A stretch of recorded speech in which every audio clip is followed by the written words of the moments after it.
So guys, what if Naruto was grown up knowing Sona Sitri in High School movie? Kneeling in front of two graves was 17-year-old Naruto Uzumaki.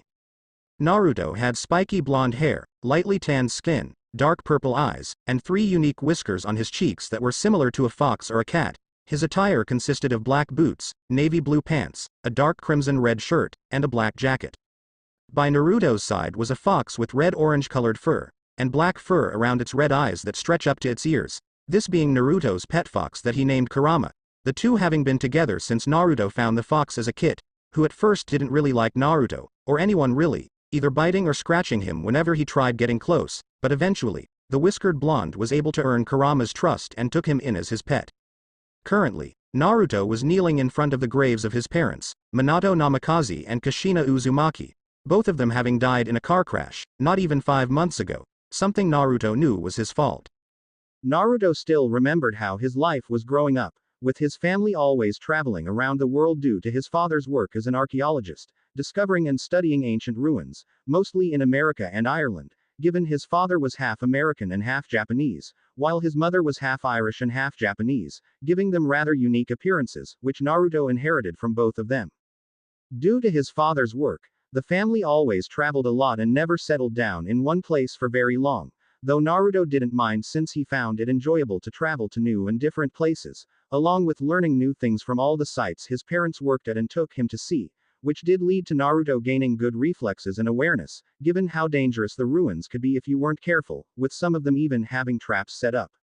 But it wasn't long ago that they planned to move to Japan, something Naruto had been excited about since while he was able to learn about both America and Ireland, he would now get the chance to see the one country that both his parents were descended from, and was eager to learn as much about it as he could. Unfortunately, it also didn't take long for Naruto's excitement and eagerness to wither away. When he was able to get into the supposedly prestigious Konoha Academy, where he was soon made out to be a troubled child by many, both due to his mixed heritage and appearance, being seen as a delinquent by the teachers and an easy target by bullies, since he didn't have anyone to watch his back, with Naruto being unable to do anything, as any time he tried reporting the bullying, it was ignored as him making up lies. Only a handful of students and teachers really treated him fairly, with one of which being a classmate of his, named Satsuki Uchiha. Thing didn't get any better as time passed, until it all eventually reached a breaking point when Naruto had decided to sneak Kurama to school with him. The whiskered blonde wanting to at least try to enjoy one day with the only friend he had. However, some of his regular tormentors had seen Naruto and Kurama together, leading them cornering him before holding Naruto down and simply began beating him, something that Naruto would usually take and ignore, knowing there was nothing he could do to stop and fighting back would only get him in trouble. Though when he saw them then start attacking Kurama after the fox bit and scratched some of them. One even going as far as to grab a rock to kill Kurama with. That's when Naruto didn't care about consequences anymore.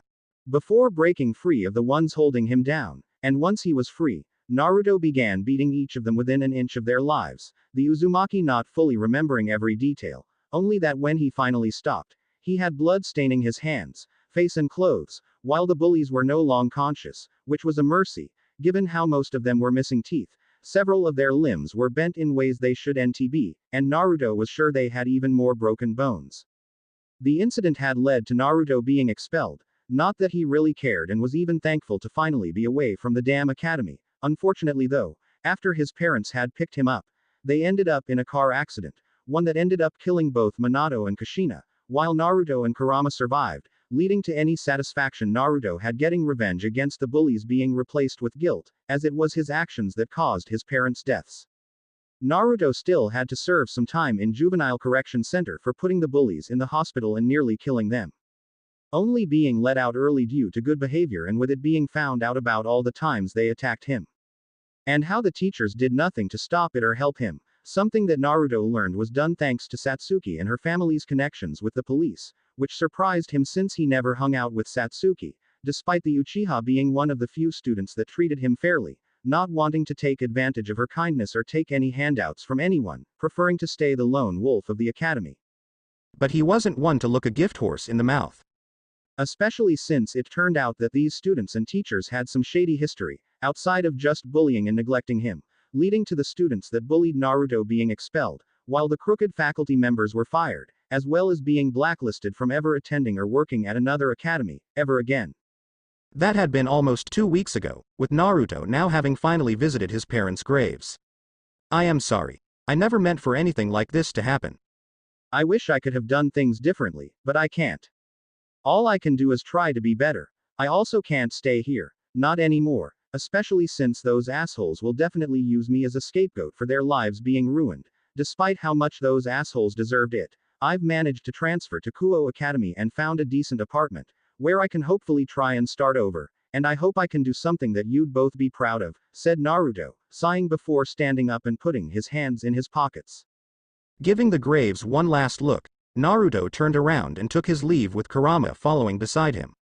Talos Dimension. Meanwhile, within an alternate dimension, known to the denizens as the Talos Dimension, hundreds of monsters were seen standing in formation and bowing down to several figures standing around a throne, the figures being recognized as many villains from the past, that were thought to have been defeated, but have managed to survive, all of them being Lothor, Prince Gasket of the Machine Empire and his wife Archerina, Miratrix, and Lokar the Terrible.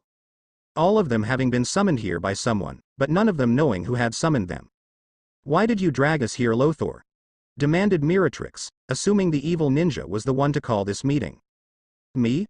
Like I'd waste my time working with any of you fools. Why don't you ask His Royal Highness there? Lothor retorted while pointing at Gasket. Don't point fingers at me, Lothor, and in case you have that mask on too tight, this is his dimension, said Gasket as they turned to Lokar, given this was his dimension. Yes, this is my dimension, and as if I would invite any of you to sully it with your presences, Lokar stated, as all the villains glared at each other and looked ready to start a fight. Oh please children, let's not fight over Daddy's attention. I don't like you all equally, someone said, getting the villains' attention, only to be surprised at who they saw. It was a being wearing purple robes with a large collar, long enough to cover his feet, purple bracelets with red and green gems, and a belt with a design similar to Rita's headdress. His skin was violet with two horns winding together to make a goatee, his nails were long, unmanicured, and his head was crenellated by ridges of skin. Despite none of them having met the man personally, they all knew who it was. Ivan Ooze, said Archerina, as they looked at the intergalactic tyrant in disbelief, being under the impression he was sealed away. Yes, ladies and gentlemen, the Ooze is back, declared Ivan while throwing his arms out, before walking past the villains and sitting down on the throne they were standing around. You are the one who called this meeting? Lokar questioned warily, knowing Ivan Ooze wasn't someone to be trifled with. Of course I called this meeting. If it was any of you morons that did, the rest of you would be idiots for walking into such an obvious trap, Ivan said, knowing if it anyone but him that summoned these villains together, they'd already be planning to betray each other and take control for themselves. But since it was him, they were smart enough to know that betraying Ooze wouldn't end well for any of them. Now as for the reason I called you all here is for one single purpose, one that we all share, complete, and total, domination. Said Ivan, knowing that was the goal all of them shared, establishing world domination and then expanding outward to even greater heights and power. Something none of them denied, as they all wished to conquer the world and the galaxy, if not for one single problem that stopped them all in past. You're forgetting one thing, Ooze, 3 to 6 teenage brats that come in different of colors. Lothor stated, reminding all of them of their common enemies. The Power Rangers. As it seemed that no matter when, where, or how, a team of Rangers always rises up to challenge them and in the end defeat each of them and stop their plans, which is why the villains had chosen to stay in hiding, rather than make any new plans, knowing more Rangers would show up and stop them, doubting even someone of Ivan Ooze's power would be able to stop them. That's not even counting all the Ranger teams still present back on Earth, that would band together to stop them. Though Lothor fell silent, when Ivan Ooze looked at him and growled lowly. I haven't forgotten about Zordon's little band of colored runt. I meant another world, one that's ripe for picking, that I had come across during my travels of the multiverse. It has beings of power that make you all look like, well look like them, Ivan said while motioning to the hundreds of grunts down below. Brilliant plan. Trading in a bunch of teenagers that defeated us, for even more powerful beings that can kill us, Miratrix deadpanned, not seeing how this would be better than dealing with the Rangers. Perhaps, but perhaps not, my dear. After all, this world has no Power Rangers. All we need to do is play our cards right and we will have this world under our control, and then, all of creation. Ivan declared dramatically. And how exactly do we plan to defeat these beings, when there's only 6 of us and an army of grunts? We have no monsters, no machines, no mutants, no demons to send out, said Gasket, knowing that them alone wouldn't be able to take on an entire planet, especially ones with beings far stronger than them. That's where you're wrong. During my travels I also came across a very interesting stone, one that has given me the perfect army of monsters to use. Behold, the undead, said Ivan as a group of dozens of monsters appeared before them and bowed to the tyrant. Ivan had come across the Stone of Sealing during his travels and had learned about the undead, the battle royals, and their true immortality, knowing they'd be the perfect monsters to use, given how only another undead could truly kill them, otherwise they'd just keep coming back, at least as far as Ivan knew anyway, and he now has all 52 undead under his control. This got the villains to start thinking before they began agreeing with the idea, since it'd be nice for a chance to actually get to take over a world without the Power Rangers interfering, with them all soon nodding in agreement with Ivan's plan. Wonderful, bad undead. Take some Tengu, Cogs, and Kelzax to stir up some trouble, and find out what we're dealing with, Ivan ordered, as Bad Undead stepped forward and let out a screech, before it left with some of the foot soldiers for the new world. Timeskip 3 days with Naruto. Naruto had finally arrived in Kuo and gotten settled into his new apartment, with him now starting his first day at Kuo Academy. Unfortunately so far, it seemed like things weren't going to be much different here than they were at Konoha, as he could already hear some of the other students whispering about him, calling him a delinquent due to his appearance and whisker marks. Great. I try to leave and get a new start, but it seems like things will just be the same as they were back there, Naruto thought, sighing as he sat outside under a tree during his free period, having hoped that things could be different here, but it looks like it'll be more of the same.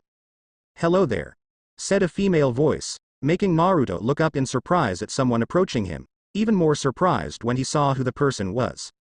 It was a girl the same age as him, with long brown hair going down to her hips, fair skin, and golden brown eyes, along with possessing a surprisingly mature figure, something that Naruto has seen that most girls here had, possessing a body most grown women would kill for, and even larger high D-cup breasts, possibly bordering on double D, with the girl also wearing the standard girls' Kuo Academy uniform. Naruto would admit, she was very beautiful, but was confused as to why she had approached him. Hello, Naruto replied, unsure what else to say, while the girl smiled brightly at him. It's nice to meet you, my name's Izumi Hyodo. What's yours? Asked Izumi while leaning uncomfortably close to Naruto, as the whiskered blonde leaned back against the tree. And Naruto Uzumaki, said Naruto, before looking past Izumi and seeing several students starting to whisper as they looked at them, something the brunette noticed as she suddenly stood up and turned around. What the hell are you looking at? Get out of here, Izumi shouted while glaring at them, making the students jump before quickly running away from the duo, while Naruto looked at the girl with wide eyes. What was that? Naruto asks, wondering what just happened, as Izumi then looked back at him with her smile. Oh, that. I am just good at getting people to do what I say, as they tend to annoy me a lot, so I showed them why they shouldn't annoy me, Izumi replied as her smile suddenly gained a sadistic edge, worrying Naruto since he's trying to avoid getting caught up in trouble and this girl seemed to just scream it. Okay, it's decided. We're friends now, Naruto-kun, stated Izumi, before grabbing Naruto's hand and pulling the stunned blonde along. But we literally just met, Naruto said, completely baffled at what was happening. Yep, so we have all the more time to get to know each other. Besides, a hot girl like me wanting to be your friend. You just became the luckiest guy here, Izumi said while smirking pridefully, with the Uzumaki looking at her in disbelief before sighing and simply letting her pull him along. Naruto figuring it'd save him the headaches if he just rolled with it. That was how the rest of Naruto's day went, with Izumi being basically glued to his side and either talking animatedly about herself, or asking him dozens of questions, with Naruto answering the best that he could and trying to keep up with Izumi's speed, both in walking and talking, with the Uzumaki also learning that Izumi was known as Kuo's little tiger, due to her temper and apparent sadistic side. When it came time for lunch, she introduced him to her friends, Murayama, Katase, and Aika, who were all in the same year as him and Izumi, learning that Murayama and Katase were both in the Kendo Club, being the top members of it, while Aika had a somewhat mocking personality, though being more good-natured about it than actually being cruel, along with the bespectacled girl also being very perverted, which Naruto learned by her rather personal questions about him. Though the whiskered blonde was confused when Aika whispered something to the three, before they all blushed brightly with shocked and embarrassed expressions, though Izumi soon began giggling and looking at Naruto with a clouded look in her eyes, with even Murayama and Katase glancing at Naruto before quickly looking away. Though despite the strangeness of it all, Naruto felt slightly happy at hanging around other students and being able to block out the whispers and looks directed towards him. He just hoped nothing else crazy happened. Later, Orc Clubhouse. After the academy got out and all the students began leaving, two girls instead headed for the old school building, which was now home to the Occult Research Club, or Orc for short. The first is a beautiful young woman with white skin, blue eyes, and a buxom figure, even more mature than Izumi's own. Her most distinctive feature is her long, beautiful crimson hair that reaches down to her thighs with an ahoge sticking out from the top. Her hair also has loose bangs covering her forehead and side bangs framing her face. The second was an equally beautiful young bespectacled woman with a slim figure, black hair styled in a short bob cut, and violet eyes. With both girls also wearing the female uniform for Kuo Academy. These two were Rias Grimori and Sona Sitri, or Sauna Shitori as the rest of Kuo Academy knows her as, and unknown to nearly everyone, both girls were devils and heiresses to their respective clans. Currently, both Rias and Sona were playing a game of chess, while discussing the newest addition to Kuo Academy. So, what did you manage to find out about Uzumaki? Rias asks, knowing her friend would have already done an extensive background check on Naruto, after learning about him transferring to Kuo Academy. He's an orphan, his parents having recently died in a car accident. Before that they traveled around the world, with his father being an archaeologist, before they settled down here in Japan, with Uzumaki attending Konoha Academy, until recently, apparently, he was expelled for putting 5 other students in critical condition, that it's a miracle any of them survived, though some of them will likely be crippled the rest of their lived, Sona explained with a frown, while Rias' head snapped up, looking at her friend in shock. Why would he do that? Asked Rias, as from what little she's seen of Naruto, he didn't seem the violent type, unless it was all just a convincing persona to hide his true self. You didn't let me finish, said Sona, giving the redhead an annoyed look before she continued speaking. Anyway, during his time there, Uzumaki suffered from discrimination and bullying. Due in part to his mixed heritage and appearance, resulting in him being labeled as a delinquent, with the teachers not doing anything to help him. Then one day, he brought his pet fox to school, and when some of his bullies found out, they began beating him and his pet, even planning to kill it. That's when he put them in critical condition. It was also that same day his parents died in the car accident, when they picked him up, Sona revealed, while mentally groaning. While she understood the reason for the attack, but as the student council president, she also didn't like the idea of someone capable of such violence attending Kuo, as there's no telling what could set Naruto off, and who knows if next time such a thing happens, he won't stop beating his attackers until they stay down permanently. Rias frowned sadly at hearing this, since she couldn't imagine being discriminated like Naruto had and then nearly seeing his pet be killed, only to then lose his parents. The Grimori heiress figured he likely blames himself for their deaths, given the circumstances behind it. Perhaps he could be a potential recruit, Rias thought, knowing Naruto could be a valuable member to her peerage and she figured he'd be able to fit in with her other peerage members. Well, he seems to have become the tiger's new friend. The two together could make for rather interesting recruits, Rias stated, knowing when Izumi sets her sights on something or someone, she's unlikely to let them go anytime soon, along with sensing the brunette possessed a sacred gear as well, a rather powerful one from what she's sensed. Indeed, along with Murayama and Katase, if I didn't already have Tomo as one of my knights, I would have recruited them, but perhaps they would be better suited as pawns, said Sona, having seen Murayama's and Katase's talent in the Kendo Club and knew with the right training, they could be powerful, if she didn't already plan to recruit that boy Saji, who she's sensed has a sacred gear as well.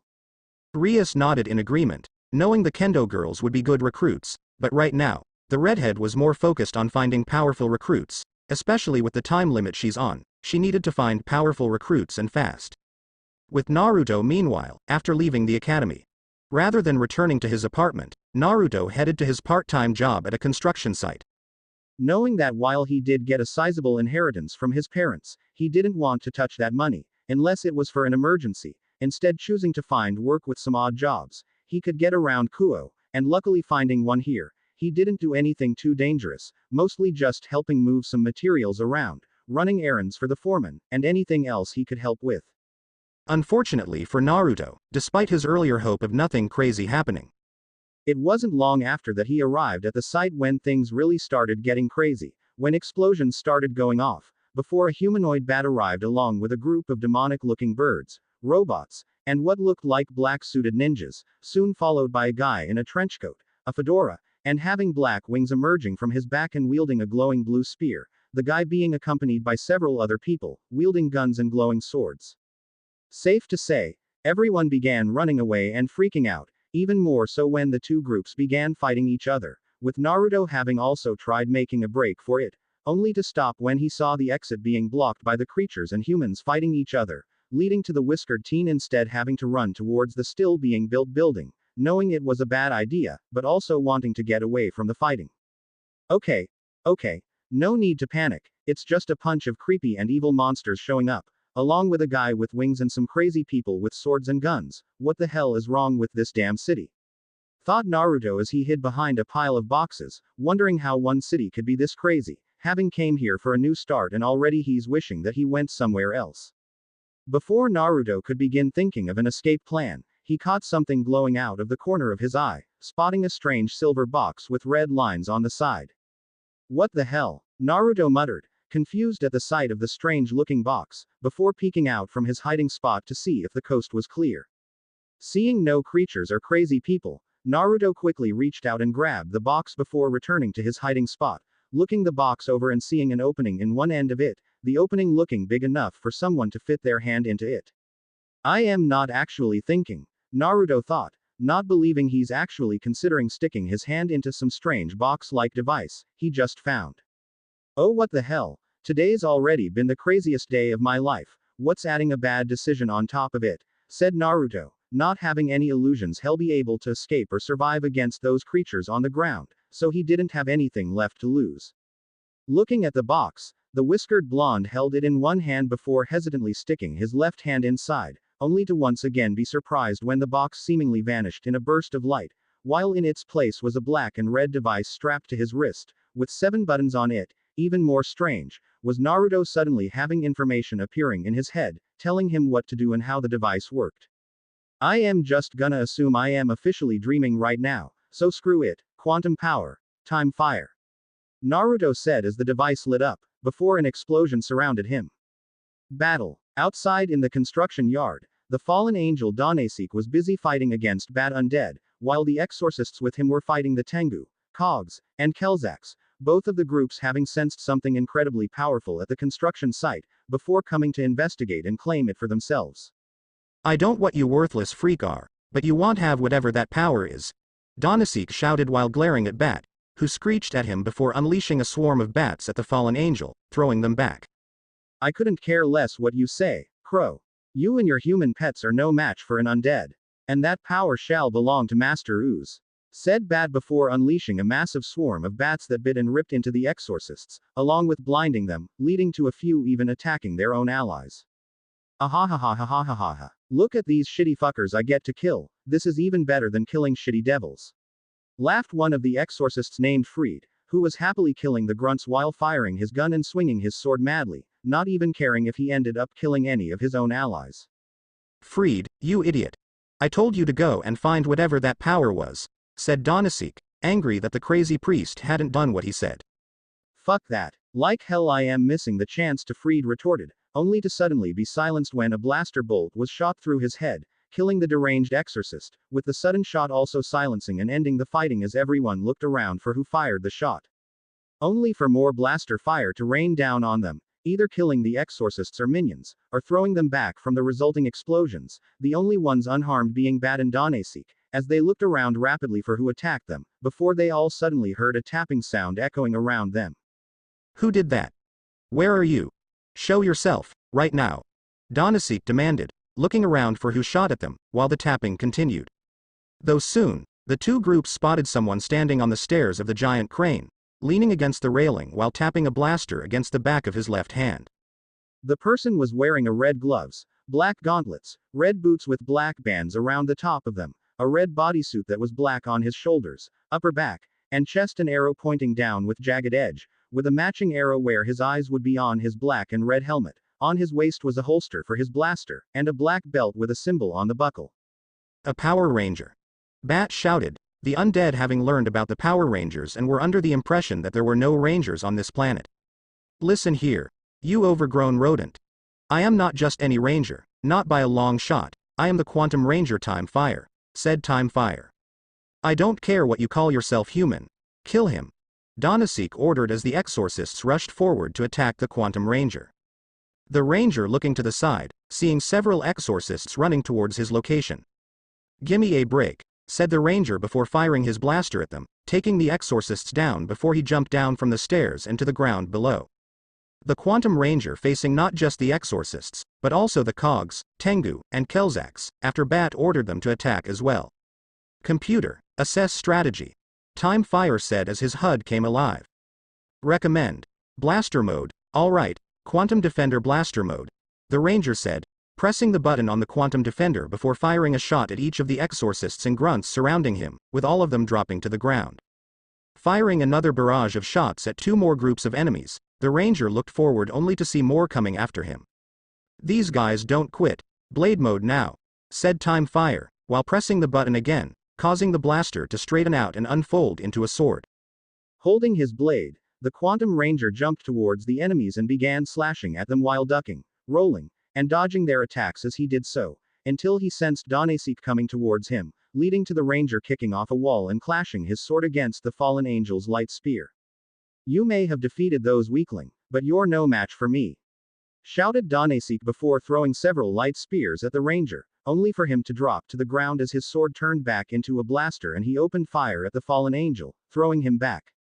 Quantum Ranger, it is recommended you use Freeze Strike mode as the best possible defense to complete your mission, said the Morpher. Sounds good to me, the Ranger replied before placing his blast against his hand. Freeze Strike mode, said Time Fire as his blaster once again became a sword, but was now glowing blue. With a battle cry, the Quantum Ranger rushed towards Donasek, deflecting his light spear before slashing the fallen angel across his stomach. Turning around, the Ranger slashed him 2 more times as Donasek cried out from the pain. Your time's up, the Ranger said, turning around and holstering his blaster, while Donasek exploded before falling to the ground, only to suddenly shrink down to the size of a small figurine. Before Time Fire could do anything, he was forced to jump back when Bat made his presence known, along with crushing Donasek under his foot. Congratulations on taking care of a few weaklings, but now you face Bat undead. Bat screeched, before unleashing a swarm of bats at the Ranger. Soon you'll be Bat dead. Blaster mode, said the Quantum Ranger, drawing his blaster and firing at the swarm of bats, before turning his weapon into its blade mode and running through the swarm towards Bat. Swinging his blade at the undead, the Ranger smirked under his helmet when he severed Bat's left arm. So, ready to give up? Time Fire said facing Bat, who was clutching his severed stump in pain. Ah, just kidding, stated Bat, before its arm suddenly reattached itself, much to Time Fire's shock. What that the Quantum Ranger said, before crying out when Bat suddenly appeared in front of him and slammed his foot into his chest, knocking him back. So, ready to give up? Taunted Bat, as Time Fire stood up and aimed his sword at him. Not on your life, retorted the Ranger, before rushing the undead as his blade clashed against his claws, taking the chance to headbutt Bat and send him stumbling back.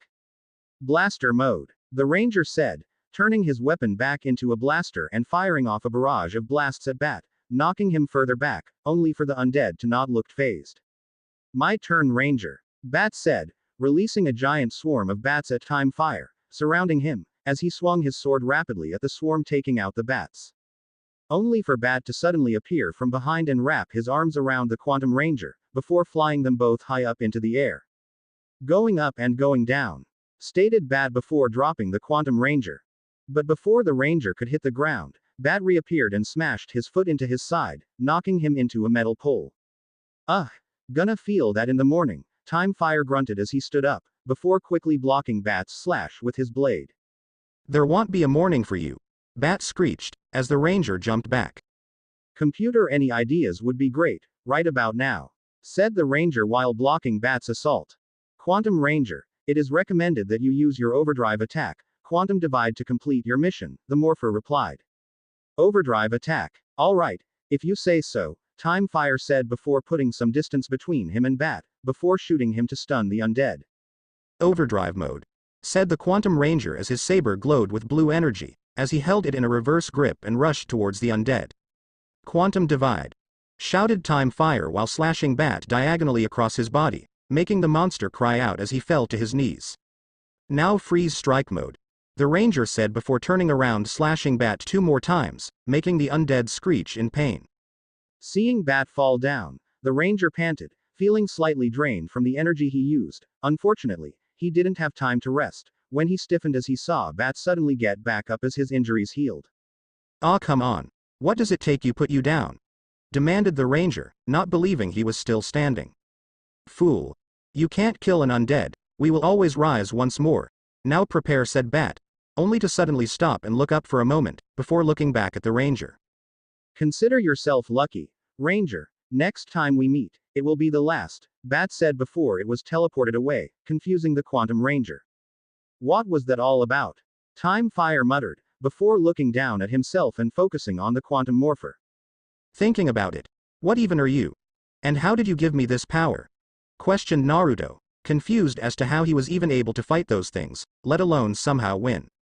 Before he could contemplate this any further, Naruto stiffened and held up his Quantum Defender when 2 glowing circles appeared on the ground, one being red and the other blue, as Rias, Sona, and their respective peerages emerged, having sensed the fighting and came to investigate, only for them to only see the Quantum Ranger standing around the dead exorcists and grunts. "It's just one thing after another, today, isn't it?" Naruto muttered, getting ready for potentially another fight. "Talos Dimension, you said there weren't any rangers in that world. Then what do you call that ooze?" demanded Gasket, pointing to an image of the Quantum Ranger, most of them cursing and freaking out at there being a Power Ranger on this new world. What made them even more worried wasn't only because it was a Red Ranger, the strongest one of any team, but also a 6th Ranger, a name the villains have given to Rangers that joined the original teams and have proven to sometimes be stronger than the original Rangers combined. The fact it's not only a Red Ranger, but also a 6th Ranger, only made them more worried about how powerful they are. Meh, so what? A single Power Ranger. Big deal, he doesn't even have a Zord, replied Ivan, not feeling very worried about a single Ranger. Where there's one, more will follow, like cockroaches. And how do we know this one won't get a Zord? Lothor retorted, knowing where one Ranger was, there would always be more to get in the way. You all worry too much. Honestly, if I hadn't called Bat back after sensing those supernatural creatures arriving, he would have finished this Quantum Ranger, or Time Fire as he likes to call himself. Maybe these brats will do us a favor and deal with him for us. Well, focus more on the other factions, since they've already proven to be a bigger nuisance than a lone Ranger, Ivan said, seeing the factions as a bigger threat than the Quantum Ranger. The other villains reluctantly agreed to this, but also planned to discreetly send someone to deal with this Ranger ASAP, all of them refusing to take the chance of this Ranger proving to be a greater threat than expected, as they've all experienced firsthand how dangerous the Power Rangers can be. None of them aware that Ivan was fully aware of their plans, but decided not to do anything to stop them, seeing how this could make for some interesting entertainment, along with the chance to see if this Ranger can prove to be an interesting play doll, before eventually taking them down for good. Either way, Ivan would win in the end. No one said or did anything, as both Time Fire along with Rias, Sona, and their peerages stood across from each other, with the devils looking around the construction at the dead exorcists, while Time Fire was wrapping his head around the fact that several people from his school suddenly appeared out of nowhere, with some of them even having black bat-like wings sprouting from their lower backs. Though he tensed when a few of them then looked at him with narrowed eyes. I swear this isn't what it looks like, Time Fire said, knowing it'd look bad with him standing around several dead bodies, only for all of the devils look at him with suspicious or wary expressions. All except Rias, who was looking at him with stars in her eyes, her otaku side fully coming out at the sight of a real-life Sentai. Who are you? And what are you doing here in Kuo? Demanded Sona while narrowing her eyes at Time Fire. You can call me Time Fire. As for what I am doing here, that's not really any of your concern. Why don't you tell me why you all are here? Time Fire retorted, given the encounter he just had and now finding out that several of his schoolmates aren't human, he wasn't in a trusting mood. We live here, you however are an intruder, we're simply finding out if you're a threat to the city. The fact you've killed several exorcists and whatever these creatures are, makes us believe you are one, said Yudo while motioning to the bodies around them. And how do I know none of you are threats? You clearly aren't human, but you're all wearing Kuo Academy uniforms. Why don't you tell me if you're all threats? Demanded Time Fire, with some of the devils glaring at him. Because we go to school at Kuo Academy, of course we'd wear the uniforms. And all of Kuo is under our protection. Tsubaki retorted. If you don't tell us your intentions, then we may just have to force it out of you, said Akano while giggling darkly as her hands sparked with lightning, making Time Fire's hand go to his quantum defender. Trust me, none of you have any idea who you're dealing with. Walk away now, or else I can't promise that you all won't get hurt, Time Fire warned, not wanting to get into another fight after just finishing one, making them all tense and ready for a fight. The only one getting hurt shall be you, Time Fire. For you shall not escape the crimson despair, declared Rias while stepping forward and posing, much to the disbelief of the Sitri peerage, while Yuto and Kaneko sighed in resignation at their king's behavior and knew what was coming. Rias, now is not the time. Sona hissed, not believing her friend was actually doing this now of all times. Wah, said Time Fire, confused at the sudden declaration. We will not allow you to interfere without dastardly plans any longer. Evil Thunder, Hellcat, Night Fang, do as your master commands and destroy Time Fire. Rias ordered. As my master commands, said Akino, while flying up into the air and shooting blasts of lightning at Time Fire. As my master commands, Kiba and Kaneko muttered in a reluctant and monotone tone, knowing it was useless to get through to Rias when she's like this. Even more so, now that she's seeing a real-life Sentai, so she's now fallen into her Sentai supervillain mode. Time Fire could only blink slowly in confusion at what was happening, before quickly jumping out of the way of Akino's lightning before his blasters transformed into a blade and blocked Kiba's own sword. Does that happen a lot? Time Fire acts, unable to help but question this. Yes, just roll with it, deadpanned Yuto, with the ranger nodding slowly, before kicking the knight away and ducking under a strike from Kaneko then uppercutting the Nekosho. Keicho? Momo said as she and the other peerage members looked at Sona questioningly, unsure if this was really happening, with the Sitri heiress sighing and covering her face. Just go help the others fight, said Sona shaking her head. Yes, my minions. Fight for the glory of your master, the dreaded storm. Rias said while smiling like a lunatic that this was really happening. Sona's peerages looked at their king, who just pointed towards the fighting, making them nod as they rushed to join in, with Ruruko also promoting herself to a bishop. Seeing the others joining in the fight, Time Fire switched the quantum defender to blaster mode and opened fire on them, with the devils creating a barrier, blocking the attacks, with Akino, Momo, and Rhea unleashing blasts of magic at the ranger. Though suddenly, his blaster was knocked out of his hand by Tsubasa, forcing Time Fire to jump back as she and Kaneko charged him, ducking under a kick from Tsubasa. Time Fire's eyes widened behind when Kaneko's fist smashed right into his helmet-covered face, or would have, had his hand not shot up to grab her fist and actually stopping the attack, surprising not only the devils, but the ranger himself as well.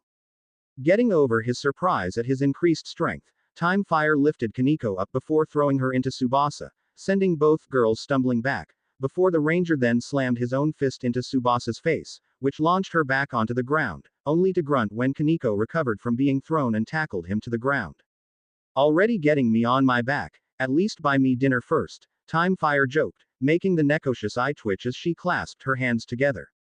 Silence pervert, stated Kaneko, about to bring her fists down on Time Fire's head, only to let out an eep when he grabbed legs and threw her into the air, before he kicked her aside, along with recovering his blaster.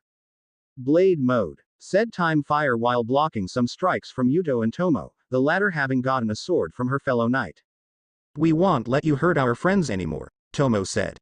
Didn't know bad guys cared about each other, brings a tear to my eye. Said Time Fire, before dropping to the ground and knocking their legs out from under them, with the two knights rolling on the ground before getting back to their feet and vanishing in bursts of speed. Surprised at how fast they were, Time Fire's body reacted and backflipped over Kiba and Tomo when they appeared behind him, the knights being surprised that he dodged, causing Kiba to turn and block a slash from the ranger, as Time Fire began fighting both of them at once. You and your partner are pretty good, Night Fang, but you're still no match for the Quantum Ranger. Declared Time Fire, figuring he might as well play along with Ria's own persona. Think again, Time Fire, for you shall see what we are truly capable of, Yuto said dryly, before creating several swords burst up from the ground around them, surprising Time Fire at the appearance of the blades. Even more so, when Kiba and Tomo both began vanishing in bursts of speed, forcing Time Fire to block their attacks from multiple angles. So, it is a contest of speed that you wish, very well. Let us see who is truly the fastest. Time Fire said, before he began moving at high speeds as well, with the three clashing against each other and causing mini shockwaves to go off in the air. Before Yuto and Time Fire reappeared, clashing their blades against each other, as Tomo appeared behind the ranger while swinging her sword at his back, only for Time Fire to jump right over the blade, before delivering a spin kick to both knights, knocking them back. Quantum Defender Blaster Mode, said Time Fire, turning his sword back into a blaster, before firing at the knights and throwing them back from the hits. Time Fire then faced Ruruko, Momo, and Rhea as they launched blasts of magic at him, with the ranger jumping out of the way of the attacks and opening fire at them, only for the three devils to raise a barrier, blocking the blasts, before once again launching attacks at him. We won't let you keep running around our territory, loser. Ruruko shouted while getting in close to Time Fire and kicking her leg towards his head, with Time Fire blocking the kick before grabbing Ruruko's leg. And I shall not let you endanger the innocent any longer, retorted Time Fire, only to grunt when Ruruko flipped, while kicking him in the jaw with her other leg. Be more worried about being endangered yourself, Ruruko stated while smirking as the ranger rubbed his jaw, before having to dodge more blasts of magic from the three girls. Yufufufu, as much I enjoy seeing such a show, I believe it's time we finished. Sayonara Time Fire-kun, said Akeno, getting Time Fire's attention as he looked up, only for his eyes to widen at seeing the queen launching a massive blast of lightning towards him. But before he could jump out of the way, the ranger got an idea of how he could take them all out at once. Quantum Defender Blade Mode, Time Fire said while turning his blaster into a sword before raising it up, knowing this was a crazy plan, but he's still tired from his previous fight and needed to end this fast, so he could escape. The devils were confused at seeing the ranger not trying to dodge the attack and instead raise his sword towards the lightning, only to be shocked when rather than being taken out by the lightning, Time Fire stood his ground and actually absorbed the lightning into his sword. You were right, it's time to finish this once and all of you. Time Fire declared as he swung his sword releasing the lightning straight towards Momo, Rhea, and Ruruko, whose eyes widened in shock before they quickly created a barrier to block the attack.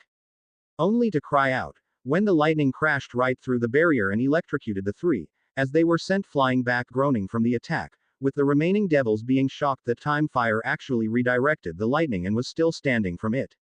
Your minions have fallen. Now it's your turn, Crimson Despair, Dreaded Storm, said Time Fire as he pointed his sword at Rias and Sona, while hiding just how tired he really is right now. Foolish Time Fire. You think that just because you have defeated our followers, that you stand a chance against us. We shall, Rias said. Rias, can we please just end this? Said Sona, knowing they really didn't have time to play games anymore, since this guy was proving himself to be a legitimate threat. Bu said Rias, not wanting to stop now, since she'd now get the chance to fight an actual Sentai herself. Bushu, I think Sona is right and we should stop messing around, Akeno said, knowing that after that last display of Time Fire's abilities, they really shouldn't underestimate this guy anymore. Rias looked between the two before sighing in reluctance, knowing they were right. Oh fine, muttered Rias before holding up her hand as she gathered her power of destruction in her palm, while Sona created a large blue magic circle and Akeno's hand sparked with lightning. Rias then fired her power of destruction towards Time Fire, with Sona and Akeno empowering it with their water and lightning respectively, wanting to make sure they took the ranger down, with Time Fire's eyes widening behind his helmet, as he quickly jumped out of the way, just barely being able to avoid being hit by the attack. Whoa, okay, I definitely need to get out of here, thought Time Fire, knowing if they had that kind of power, he needed to escape now. Only for his eyes to widen, when he saw the attack rushing towards Tsubaki, with the queen as she used her sacred gear, Mirror Alice, creating a large mirror in front of her, with the attack being seemingly absorbed into the mirror, before it was shot straight back towards the ranger, being twice as big as before. Time Fire not having time to dodge, as he cried out when the attack slammed into him, while the devils began picking themselves up and joined the others. Did we finally get him? Asked Yuto while holding his side. I believe we, Sona replied, only for her to slowly eyes widen, along with everyone else's at what they saw next. As rather than the attack exploding or incinerating Time Fire, it seemingly condensed around him in a large sphere, which slowly began shrinking, with it revealing Time Fire in the center and forcing the enhanced power of destruction attack to grow smaller and smaller, grunting as he forced it into a medium-sized ball between his hands, with the attack stabilizing and showing no signs of fighting against the Ranger anymore, while Time Fire panted as the devils looked at him in disbelief. What? How? Why? Where?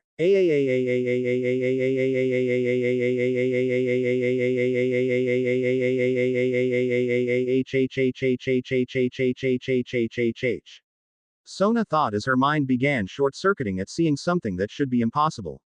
That a human just somehow stopped an attack that should have vaporized him on contact, and he didn't just stop it, he actually forcefully put it under his control and was now holding it. Oh Mao, he's so awesome. Rias squealed, unable to help herself, since despite the shock at what they just saw, she couldn't resist being amazed at the sight. With some of the other devils also admitting that such a sight was awesome, even if it was an enemy doing it. How did he do that? Said Ruruko in shock. How did I do that? Time Fire thought, sharing their shock that he actually managed to stop and condense the attack, having simply acted on instinct to avoid being killed. Before he could contemplate this any further, Time Fire quickly shot a blast at Tsubaki, stunning her when she tried getting him from behind, with the Ranger then facing the other devils. That was a powerful attack, you hit me with, here, have it back. Shouted Time Fire before throwing the ball back at the weakened devils, making them panic as most of them stepped forward and quickly created the strongest barrier that they could make to block it. The barrier only holding for a moment, before the attack broke through and detonated in a large explosion, throwing them all back as they tumbled across the ground, with Time Fire taking the opportunity to use his newly unlocked super speed to make his escape, knowing he couldn't keep going much longer. No one having noticed a figure standing on a rooftop, having watched the entire fight since it started, before looking in the direction that Time Fire ran off in and followed after the Ranger.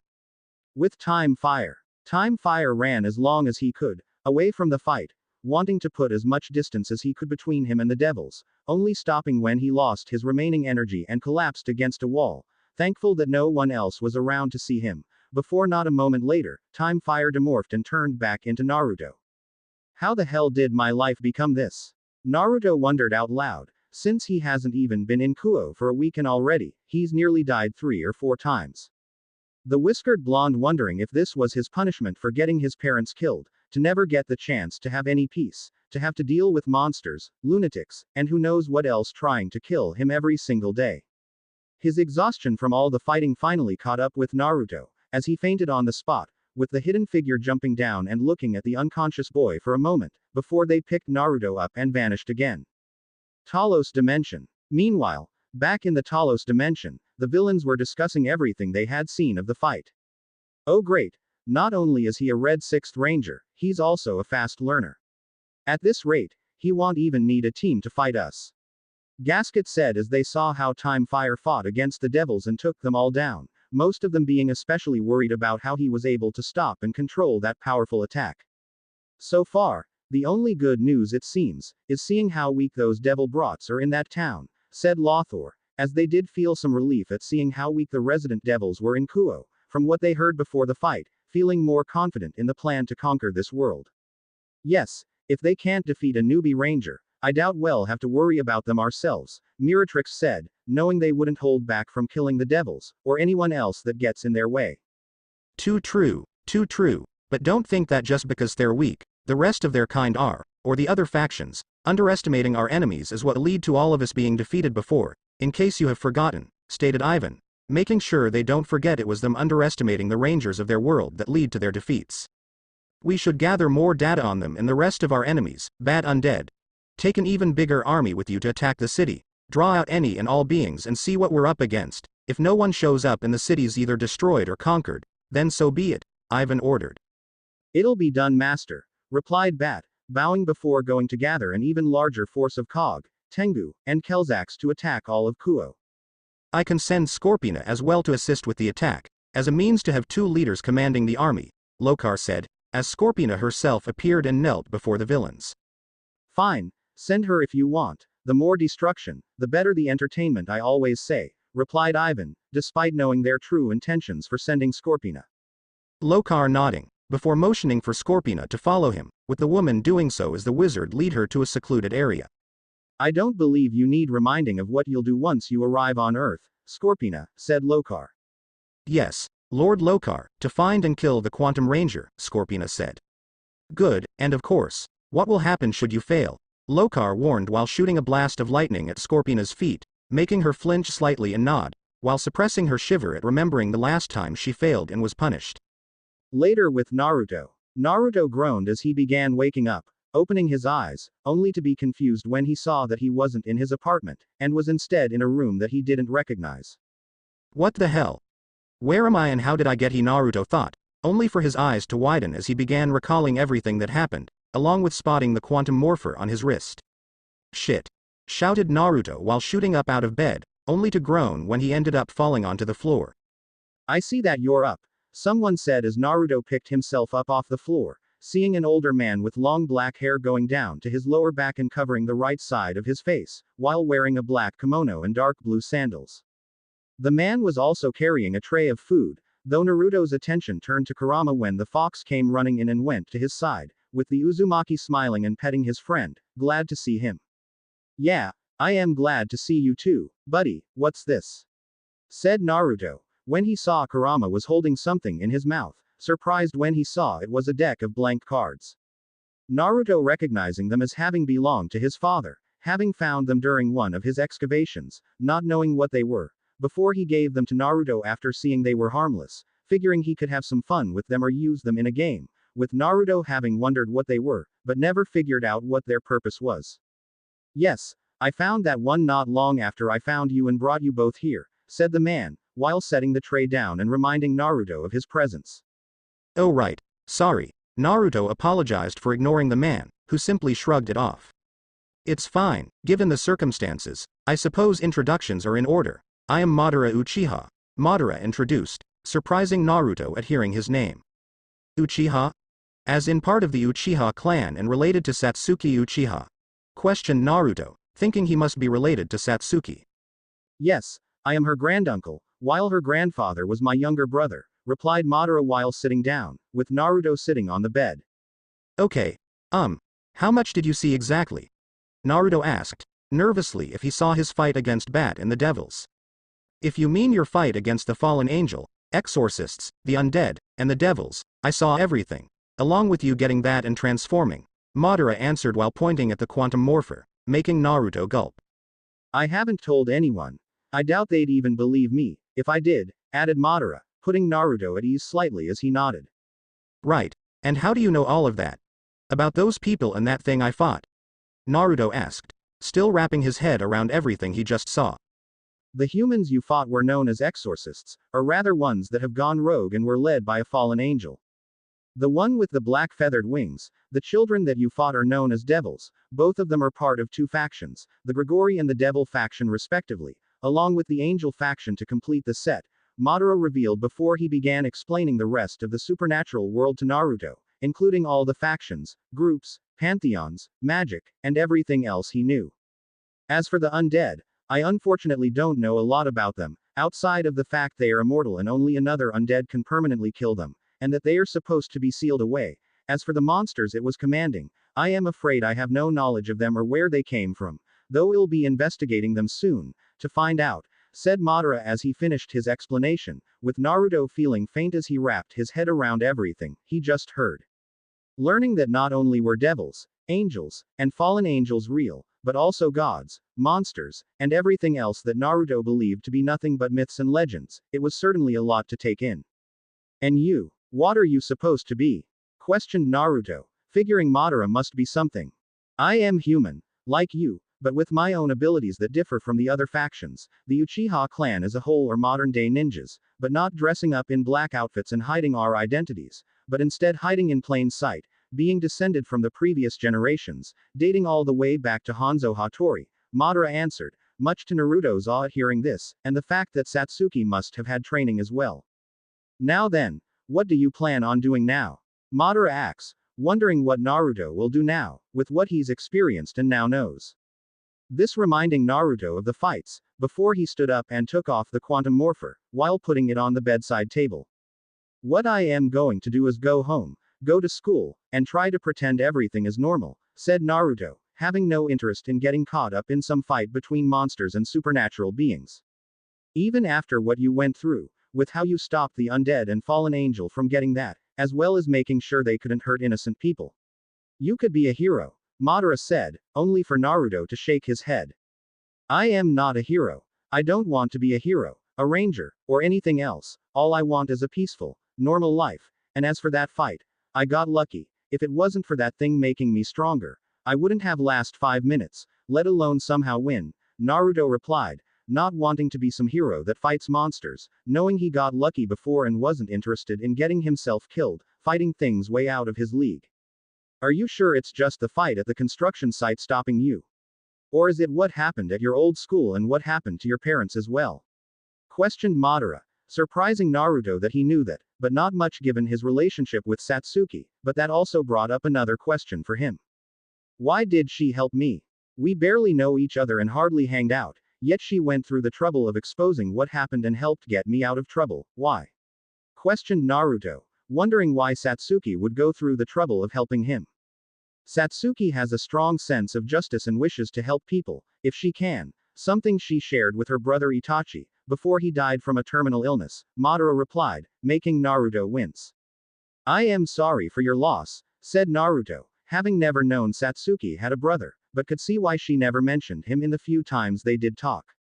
Thank you, though we've all since made peace with it, and as long as we remember him, he's never truly gone, just like with your own parents, as long as you remember them, they aren't really gone, said Madara while nodding in thanks, which Naruto returned while taking those words to heart, before he grabbed Kurama and the deck of cards.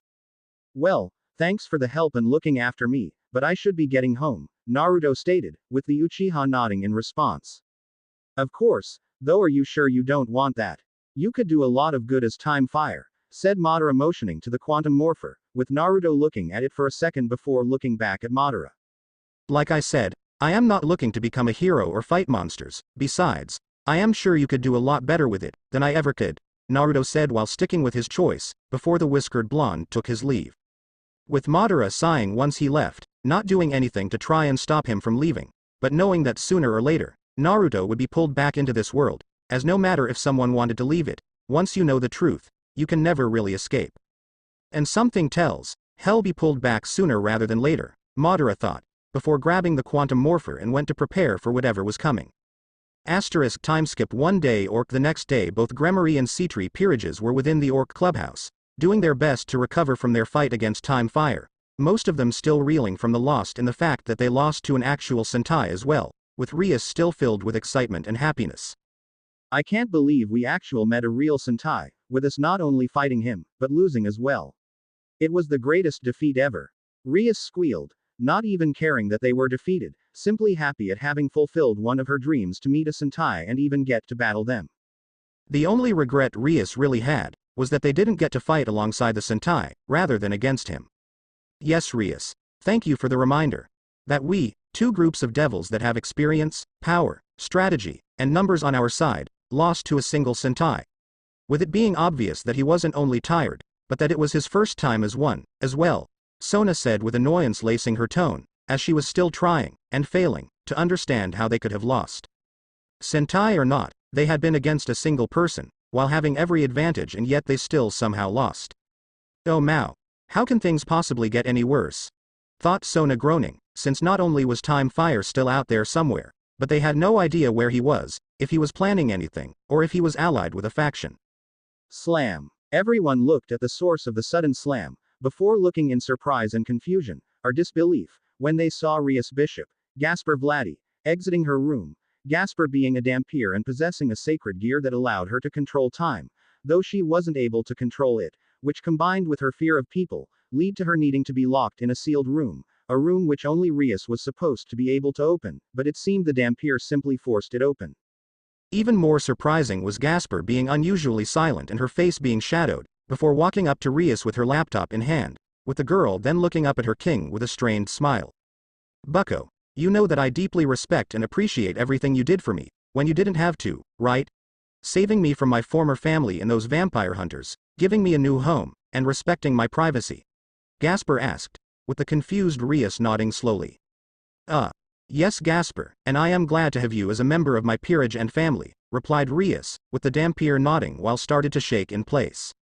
Glad to hear it, but well you see, it's not a big deal, but, Gasper said, before everyone jumped when she slammed her laptop down in front of everyone and opened it. How in fuck's sake did you let this shit happen, damn it? Shouted Gasper, as the devil's eyes widened when they saw a video of them fighting Time Fire, freaking out when they saw just how many people have seen it, even more so when they saw other videos as well. Sona said in disbelief and horror, since they thought they had erased the memories of any witnesses and put up a barrier around the construction site. Really the only saving grace was that none of them were recognizable in the video, but it was still something that could expose the entire supernatural world. Sona actually started feeling rather faint as she clutched her heart. It's not just that. At this point, it might as well be on national, hell probably international, news since no matter what I do more copies keeping fucking popping up. Oh look at that. More copies, more copies, more copies, even more fucking copies. Gasper screamed as more and more videos kept appearing, all showing them fighting the Quantum Ranger, or even before when he was fighting the Exorcists, Grunts, Fallen Angel and Bat. Everyone was rendered speechless at not only the video, but also Gasper's outburst, for those that knew the rather shy and closed-off Dampier. Gee Gasper, why you broke out of your room, on your own, said Rias, having made sure something like that couldn't happen in case Gasper couldn't control her sacred gear, and yet she broke through the ceiling like it wasn't even there. I don't give a flying fuck about my damn room. Look at this, look at what's fucking happened, yelled Gasper, much to Rias' mortification that her sweet little Dampier was cursing, while Aquino found it all rather amusing despite the circumstances. Congrats Gaspy, you're growing a spine. Maybe you'll be able to be around garlic now, Kaneko said, only for Gasper to glare at her with glowing pink eyes. I'll do that after you swim in a pool of catnip, Gasper retorted, making the normally stoic Lawless jaw drop. You wouldn't dare? Challenged Kaneko, only for the Dampier to hiss. I dare, and I will throw you into it myself. Don't fucking try me, kitty cat, threatened Gasper, making the Neko show back off, seeing that the bishop wasn't kidding. Though inwardly, she was impressed at the new bite the normally terrified Dampier had. Okay. I think it'd be best if we all take a moment to reset our tempers, Momo said, trying to get everyone to calm down. Momo's right. Let's just all calm down and think this through rationally, and figure out how we can solve this. Besides, it's not like things could get any worse, said Tsubaki, making everyone look at her in disbelief. Though their attention then turned outside at the sounds of numerous explosions, making the devils rush outside, only to freeze at what they saw was happening. Earlier with Naruto sighed as he walked towards Kuo Academy, still feeling mentally and physically exhausted from everything that happened yesterday, along with everything he learned. Of all the places in Japan, I just had to pick the one that's filled with devils, fallen angels, and monsters, thought Naruto before pulling out the blank cards that Kurama brought him yesterday, wondering why the fox even had them in the first place. Could they be connected to the undead?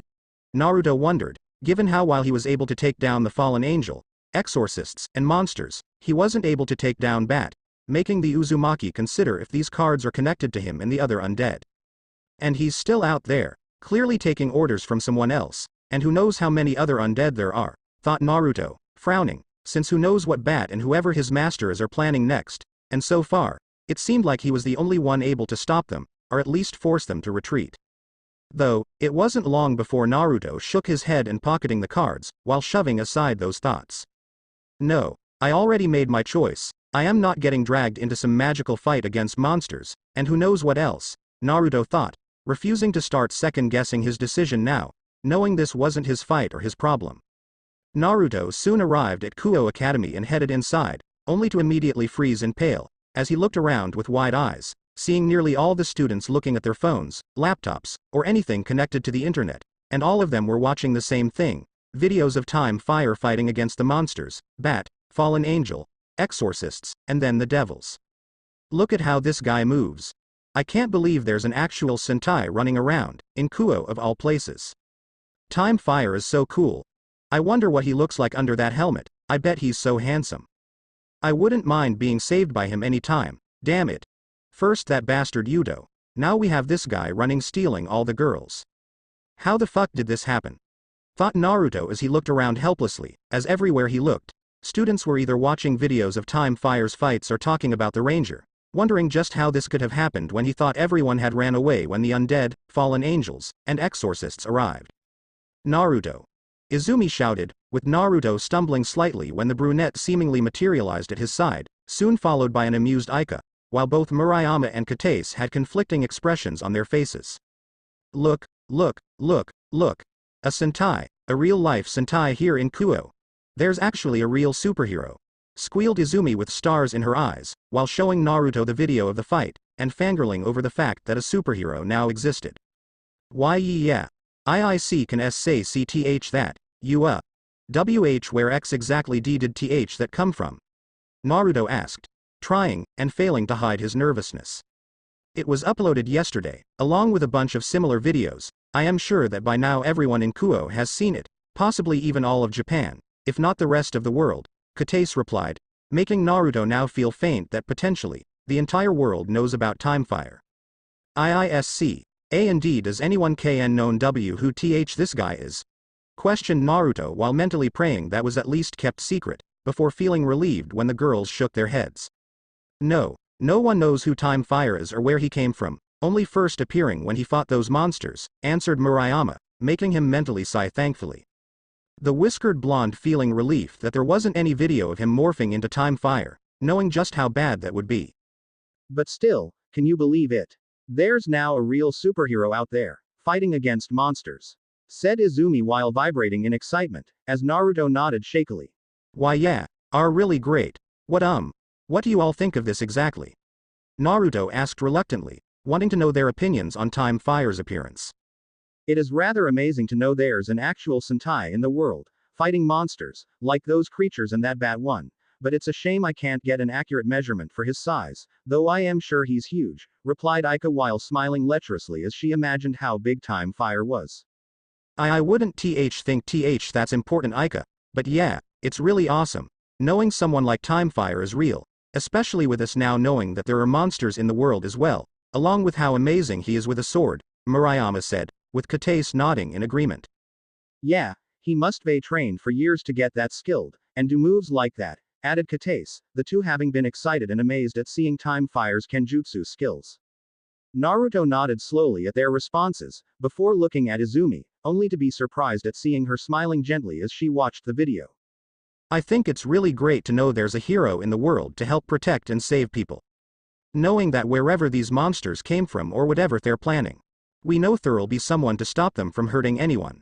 And whoever Time Fire is behind the helmet, I know he has to be someone brave to take a stand against them, no matter how dangerous it is. After all, he didn't run from that bat creature when he couldn't beat it, so I know he won't run away from any threat, Izumi said, surprising Naruto at her words, along with starting to make him doubt if he made the right choice, with how the brunette seems to fully believe Time Fire would fight against the monsters and protect people. Though suddenly everyone's attention turned outside at the sound of an explosion at the entrance to the academy, only for everyone to start freaking out and panicking at the sight of Scorpina and several Kogs, Tengu, and Kelzax. Fan out and find him, Scorpina ordered as they searched the school for where the Quantum Ranger could be. Having learned from experience that where there are Power Rangers, then they're usually annoying, teenage, high school students. Kuo. Meanwhile, throughout all of Kuo, similar attacks were taking place as dozens of Kogs, Tengu, and Kelzax attacked the city, destroying everything around them and attacking anyone not fast enough to get away, with one such attack happening at the abandoned church, currently being used as a base for a team of fallen angels, consisting of Rainier, Kalawarner, and Mittelt, with Donasek having also been a member before they learned about his death. With the three remaining fallen angels flying high into the air and were looking on in disbelief, and slight fear, as the exorcists they had with them were slowly being overrun by the monsters. Our Rainier, what should we do? Mittelt asked while looking at their leader shakily. We get the hell out of here and report back to Azazel-sama, replied Rainier, knowing they needed to get out of here quickly. But what about the mission? Said Kalawarner, since they haven't completed their mission yet. Forget the mission. At this rate, we'll be killed ourselves before we could even get close to the Hyodo girl. Well, just explain to Azazel-sama that it was impossible to complete, now let's go. Rainier said as they quickly flew off to return to the Grigori, looking back only to be shaken as they saw the remaining exorcists being ripped apart by the monsters. Kuo Academy. Back at Kuo Academy, the students were panicking and running as they tried to escape the monsters as they and Scorpina tore the academy apart, searching for where Time Fire could be or who he was. Though everyone was shocked when several of the grunts were either vaporized or cut to pieces, as Rias, Sona, and their peerages rushed onto the scene, the devils having no choice but to expose themselves if they wanted to protect the students and their home. Everyone get moving now, Yuto shouted, seeing most of the students in shock at what they were seeing, with only a few actually still making a run for it. He said fucking move, so start moving you idiots, yelled Gasper, not in the mood to deal with humans that aren't trying to save themselves. With the lowly Dampier's shout working as the rest of the students began escaping from the fighting, with Naruto being one of the few to take a lead. You four need to get out here of now and get somewhere safe, a bunker or a hideout, somewhere that you won't be found, said Naruto while motioning them to get away from the fighting. Us. What about you? Kate said, while looking at Naruto with wide eyes. I am gonna distract the monsters as long as I can, and hopefully buying enough time for everyone to get away, Naruto replied, making the girls look at him like he was crazy. No, we're not just going to leave you here, on your own, said Murayama, none of them wanting to abandon Naruto while he stays behind. Yeah, we could help distract the monsters and draw their attention away from everyone and each other, said Aika. We don't have time to argue. Just please, get out of here and get to safety, Naruto said while looking at them pleadingly, wanting them to escape, surprising the girls. Fine, well go, but you better come back or else, threatened Izumi, with the others reluctantly nodding in agreement. Thank you and don't worry, it'll be perfectly safe, now go, Naruto replied while smiling at them reassuringly, as the girls made their escape with the other students and the teachers. Looking around, Naruto soon spotted Scorpina, who he guessed was the leader of the monsters, leading to the whiskered blonde picking up a trash can lid and throwing it at her head, Scorpina grunting lightly at the impact, before scowling as she looked around for who attacked her, only to see Naruto smirking at her. Hey bug face, I guess you're leading these things, since you're definitely the ugliest one here, Naruto taunted before he took off running, while Scorpina growled lowly as she chased after him, swearing to make the human brat pay. Neither of them aware of Izumi watching them with narrowed eyes, before the brunette also took off running after Naruto. Underworld. While within the underworld, the four Mao were meeting after Sirzex and Serafal both got word from their sisters of what was happening in Kuo, along with bringing up images of just how bad things were getting, knowing that Rias, Sona, and their peerages wouldn't be enough to handle this threat, with both Sirzex and Serafal wanting to send as much aid as they can, even wanting to go and fight these monsters themselves to protect their sisters. But if they did that, they knew what it would mean, especially when word even began spreading in the underworld of this Time Fire. Sirzex, if we do this, there's no turning back. Devils, angels, fallen angels, the entire supernatural world, it'll all be exposed, said Ajuka while looking at his friend, with the redhead nodding, but refused to let his sister get hurt before looking to Falbium. Falbium organize the soldiers and start sending teams to Kuo, have them get civilians to safety before working on taking out these creatures, Sirzex ordered, as the Mao nodded and stood up. Right away, replied Falbium before teleporting away to start sending teams out. Grigori. Within the Grigori HQ, Azazel was also witnessing what was happening in Kuo with a shocked expression, having never seen creatures like these before or seeing so many at once, the fallen angel knowing that they had to do something or else whoever's commanding these creatures could attack other cities and countries as well. Azazel. Something is happening, said Barakiel while barging into his friend's office, with an urgent expression on his face. I know, gather some fallen angels and head to Kuo now, Azazel ordered, with Barakiel nodding, having fully planned to go anyway since his daughter was currently in Kuo and like hell he was going to let anything happen to Akano. Heaven. Michael. Gabriel said in worry as she rushed into her brother's office, having just gotten word of what's happening in Kuo, while seeing the archangel grabbing his head tightly as dozens of prayers were rushing into his head all at once, all of them begging for help and for someone to save them. I know. G gather a team of A angels and X exorcists, Q quickly. And G get T to Kuo, said Michael, with Gabriel nodding before going to gather some teams together.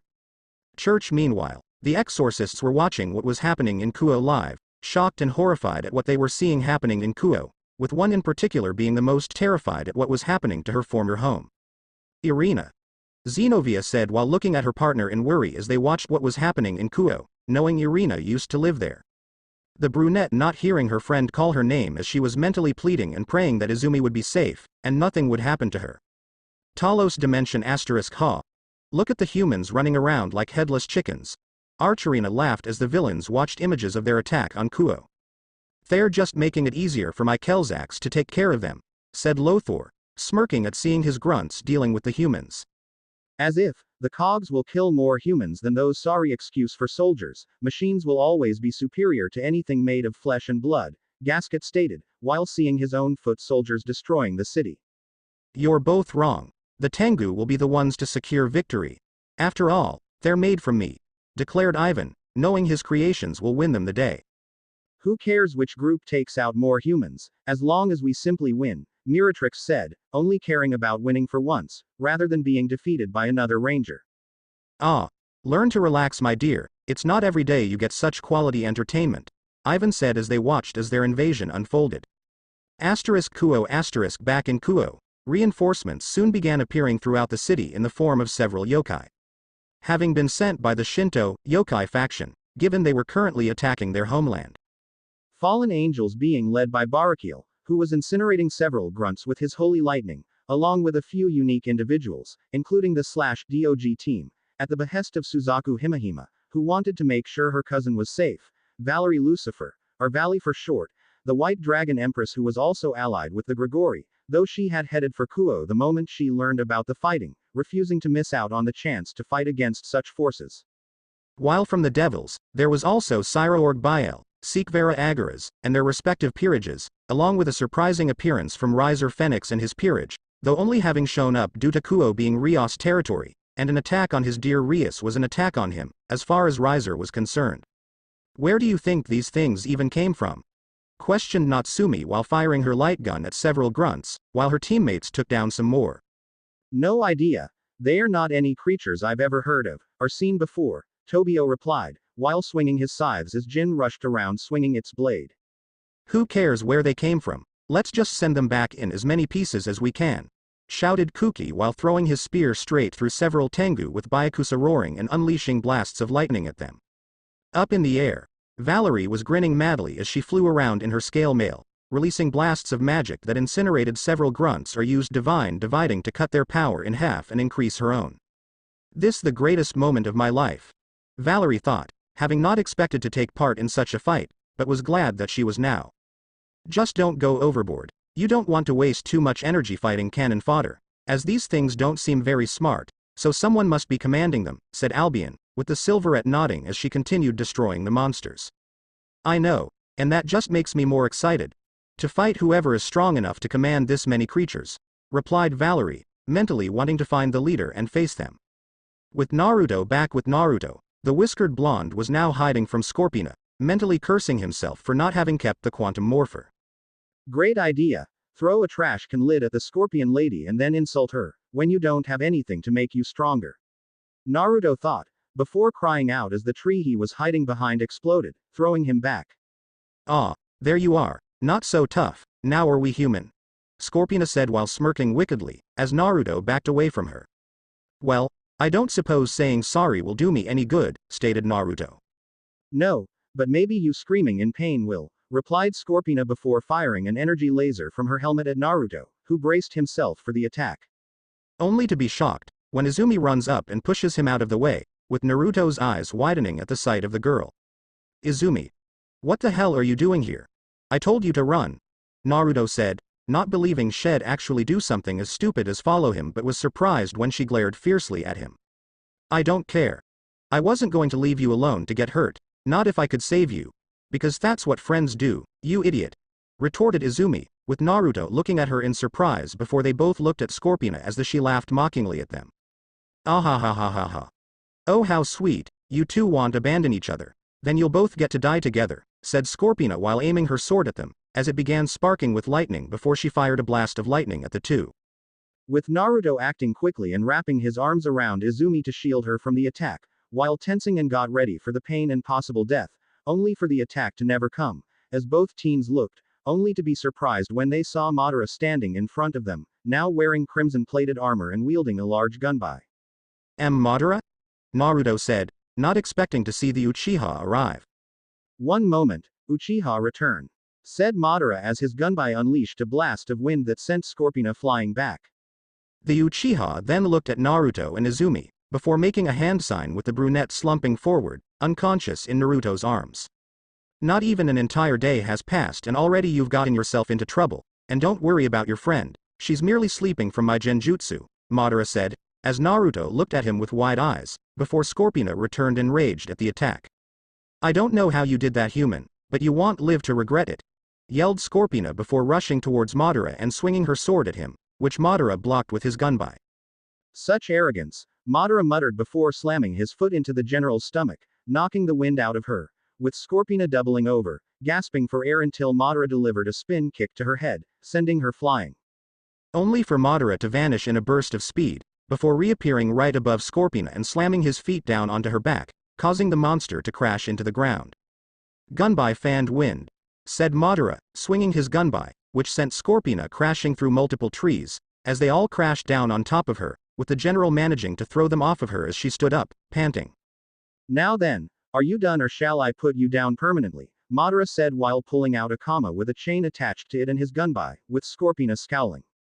This isn't over, humans, shouted Scorpina before she teleported away, knowing she needed to retreat, or she really would die. Seeing the monster escape, Madara sheathed his weapons on his back, before turning and facing Naruto. Why are you here? Naruto asks, confused at how Madara was here, and how he could have known what was happening. Because I felt something big was coming and prepared accordingly for it. Along with feeling that whatever would happen, you'd be at the center of it. And it was quite admirable, risking your life to make sure your friends could get away, willing to put your own life on the line to protect others. However, it was also rather foolish, especially when you had no means of fighting back or defending yourself, said Madara, making Naruto mentally curse since he should have figured that whoever controlled these monsters wouldn't stop at just one attack, even more so when Time Fire stopped them yesterday. And don't beat yourself up. No one could have predicted an attack of this size happening, let alone happening so soon. Now what matters is surviving and driving back the invading forces, Madara said, with Naruto nodding in agreement. Okay, what should I do? Asked Naruto, only to be surprised when Madara pulled out the quantum morpher and held it out for him. For starters, you can get changed and ready for a fight, replied Madara, as the Uzumaki looked at the morpher hesitantly. But, why didn't you try using it yourself? Naruto said, since he's sure Madara would be able to handle things himself, if he used the morpher. I can't. No one can. It's locked to your voice and your DNA, whether you like it or not.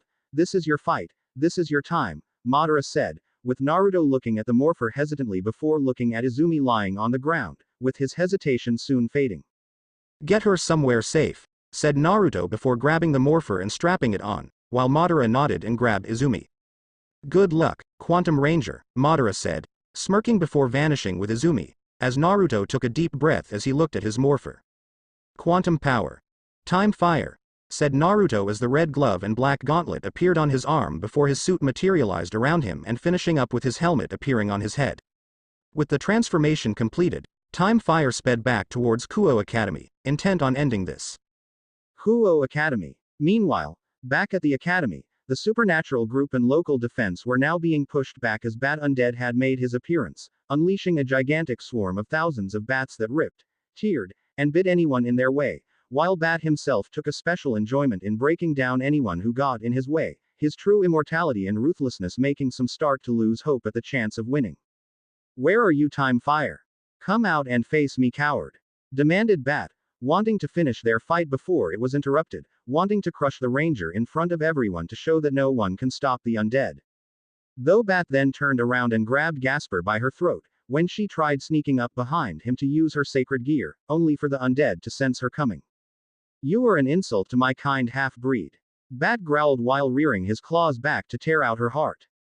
Hypercharge. But before Bat could kill Gasper, he was sent flying back as he was hit by a massive laser blast, while Gasper was caught before she hit the ground, everyone staring in shock, when they saw Time Fire was the one who had blasted Bat and saved the Dampier. You okay, kid? Time Fire asks, with Gasper looking at him with wide eyes, before nodding shakily. Yeah, thank you, replied Gasper, with the ranger nodding before setting her down, as she rejoined her king and peerage members. Overdrive mode, said Time Fire as the Quantum Defender turned into a sword, with the blade glowing a bright blue. Quantum Displace, Time Fire said, before he began vanishing in bursts of speed, moving all around the academy, and taking out dozens of Cogs, Tengu, and Kelzaks, much to everyone's shock and amazement, before he reappeared where he was previous standing. Listen up, freaks. I am not letting anyone else get hurt, so if you want a fight, then let's dance. Quantum Divide, said Time Fire while holding his blade in a reverse grip, before swinging it and unleashing waves of energy towards the grunts, destroying them. With the sight of Time Fire's appearance restoring everyone's determination, as they began fighting back against the monsters, with more help soon arriving from the reinforcements in the form of the Devils, Grigori, and National Defenses, as it wasn't long before all of the grunts were taken care of, though the fight wasn't over, as Bat Undead recovered from Time Fire's attack, screeching in anger. Time Fire. Let's finish this. Bat screeched before flying towards Time Fire, who holstered his blaster and charged towards Bat. Took the words right of my mouth, rodent, retorted the ranger.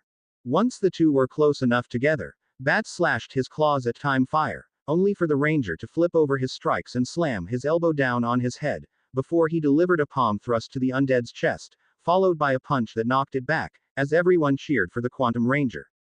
Time Fire jumped up and then slammed his foot into the bat's face, with the undead snarling and grabbing the ranger's leg and slammed him down onto the ground, Time Fire grunting at the impact, before planting his hands on the ground and kicking Bat in the jaw with his other leg, sending him stumbling back, with the undead managing to recover, before unfurling his wings and rushing towards the ranger and grabbed him before he could react. Here's something you'll be familiar with, Ranger, said Bat before flying them high up into the air, with Time Fire struggling to break free of his grasp. Yeah, well, here's something new for you, Time Fire said, before headbutting Bat, causing him to let the ranger go as he drew the Quantum Defender as it transformed. Quantum Displace, said Time Fire before sudden appearing above Bat and slashing him across the back with his blade, making the undead screech in pain. Formation Airplane, Time Fire said as he began spinning around like a propeller, slashing Bat repeatedly, before ending it with an overhead strike that sent Bat crashing back towards the ground. With Time Fire diving down after him, before curling up into a ball and spinning in the air, as just before they reached the ground, the Quantum Ranger delivered an axe kick straight into Bat's midsection, causing the undead to gasp in pain at the strike, feeling it even with his healing and immortality, while Time Fire flipped back away from the undead, but just as quickly, Bat stood back up as his injuries healed. You still don't learn, do you, Ranger? I am immortal, you can't kill me, said Bat, as Time Fire drew his blast and turned it into its sword mode. You don't learn either, Bat. I already told you, I am not like any other ranger, not by a long shot. Overdrive freeze strike mode, Time Fire said as his sword glowed a pale blue color. Before Bat could react, Time Fire appeared behind him, slashing him diagonally across the chest, before reappearing behind him and slashing him across the back, the ranger reappearing again in front of Bat, delivering a vertical slash at him and then a diagonal one that launched Bat into the air, with Time Fire appearing right above Bat and slashing him right down the middle, before jumping back and turning around, holstering the Quantum Defender. Your time's up, Time Fire declared as Bat cried out as he exploded and began shrinking just like Donaseek did, with the sight making the defenders cheer loudly, along with the rest of the world watching, and most of the factions. However, their cheering was soon cut off when the shrunken Bat was struck by purple lightning, and to everyone's horror, Bat was revived and now the size of a giant. I am bigger and badder than ever, screeched Bat as he began stomping around, making everyone scatter to avoid being crushed. Are you kidding? How am I supposed to beat something that big?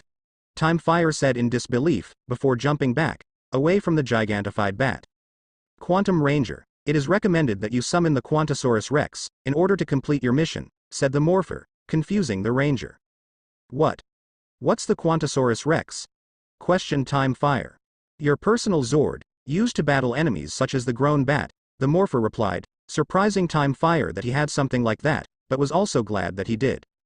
Okay then, Q-Rex arise, Time Fire said into the Morpher, before the ground suddenly began shaking, getting everyone's attention. Only for everyone to be shocked, when they saw something emerging from the ground off in the distance, with it revealing to be a massive and Titanic-sized robotic Tyrannosaurus Rex, the sight shocking everyone, before all the otaku and mecha fans began squealing and screaming in complete joy at seeing such a thing. Yes, yes, yes, Mao yes. Rias screamed with stars and hearts were dancing in her eyes, that she's not only getting to see a real-life Sentai, but she's going to see a real kaiju battle as well. Oh sweet Mao, it's beautiful, said Sikvera said while looking at the Q-Rex with hearts in her eyes, at seeing possibly the greatest mech in the world. Oh by Mao, not only a real-life Sentai B but also a mecha Rex, squealed Ravel, whom unknowingly to many outside her family until now had been pretty much another fan of Sentai and mechas, with her feeling like a dream became reality by witnessing both in person. Grigori, hell yes. That's what I am talking about. Azazel shouted while jumping up at the sight of such a beast, his inner scientist wanting nothing more than to go and find out how this Q-Rex worked, and how he could make a sacred gear version of it. Kuo Academy Q-Rex attack the undead. Time Fire commanded before pressing a button on his morpher, with the Q-Rex roaring as it charged towards Bat and slammed itself into him. You think this overgrown toy will defeat me? Demanded Bat as he intercepted and grabbed a hold of the Q-Rex as he skidded across the ground, before grunting as he lifted the Zord up and threw it back, where it crashed into the ground, before it got back up and roared at the undead.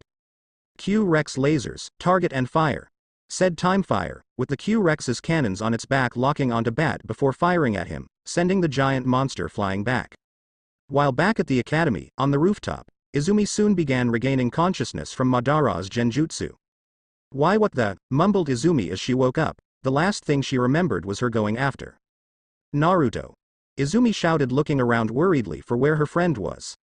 Calm down, he's in a safe place right now, Madara told her as she turned to see the Uchiha, who nodded to her, the girl recognizing him as the one who saved them, making Izumi sigh in relief before she turned around and became starry-eyed at seeing the Zord coming in. Time Fire? I knew he'd show up and he has a giant robot too. Now he's really gonna kick that bastard's ass. Izumi cheered, happy to see that Time Fire had arrived and helped fight off the monsters.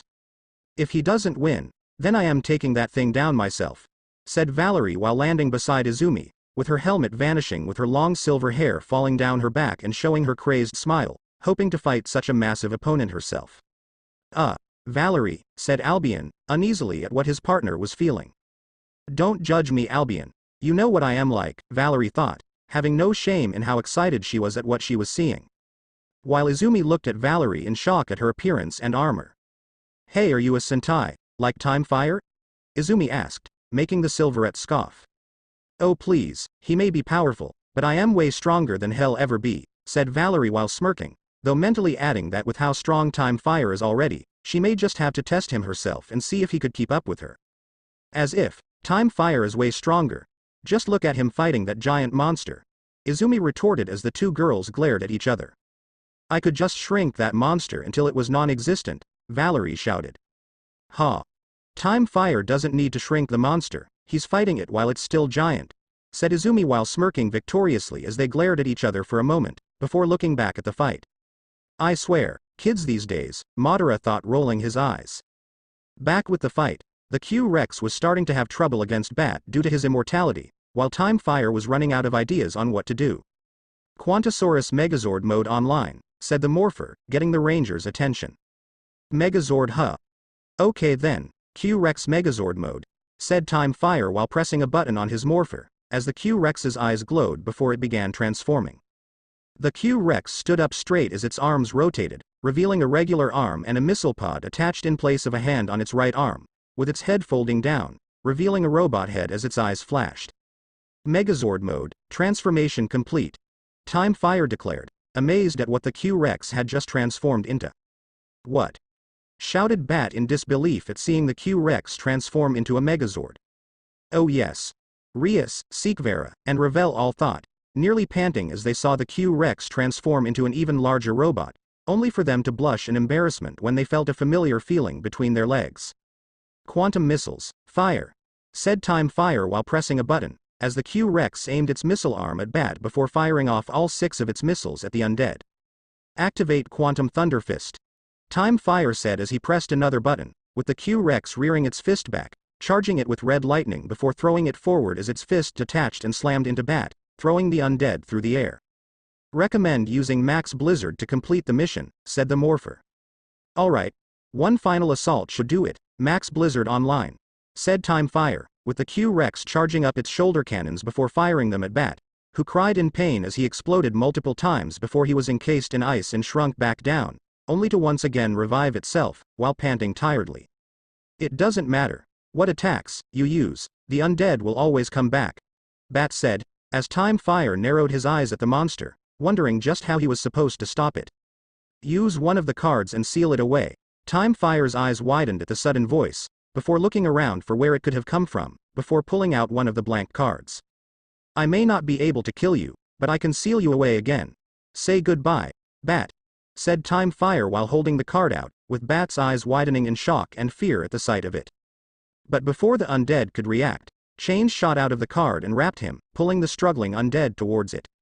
No. No, this can't be happening. Don't think this is the end, Ranger. More will come after me. This isn't the end. Do you hear me? Bat shouted as he was pulled into the card, which gained an image of Bat bound in chains. Yeah, this isn't the end, but it's the beginning of the end for you and your master Bat, said Time Fire before looking around as mostly everyone began cheering at seeing the battle was finally over. Talos Dimension ** no. No, no, no, no, no. How do these damn Rangers keep getting in our way? Lothor demanded as the villains cursed and shouted in anger that once again, they were stopped by a damn Power Ranger.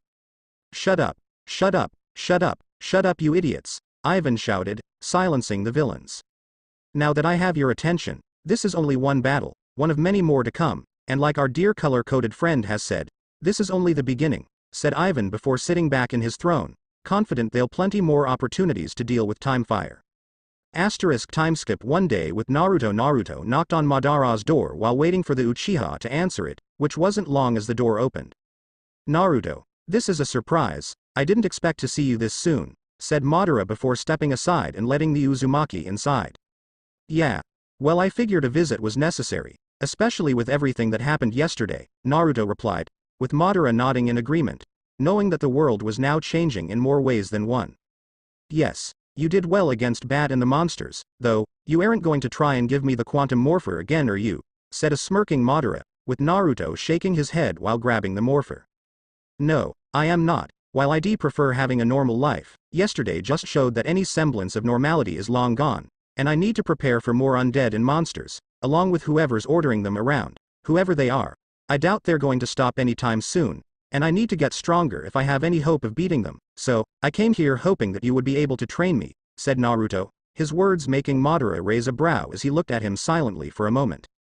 Then before Naruto could react, Madara grabbed him by his collar and flipped him over his shoulder and onto the ground, pinning him to the ground. Ow. Damn it, you could have just said, and Naruto said, figuring that was him saying no.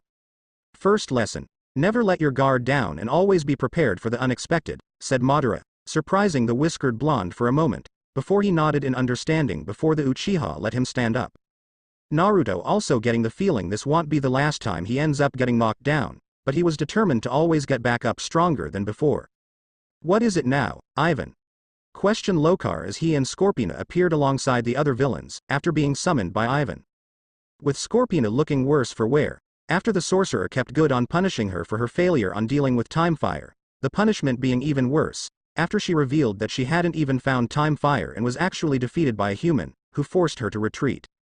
All while none of the villains were happy over their last defeat at the hands of Time Fire, and the fact that there was a Power Ranger in this new world to begin with, the only solace being that there's only one Ranger, though some of them had their doubts it'd stay that way, for long.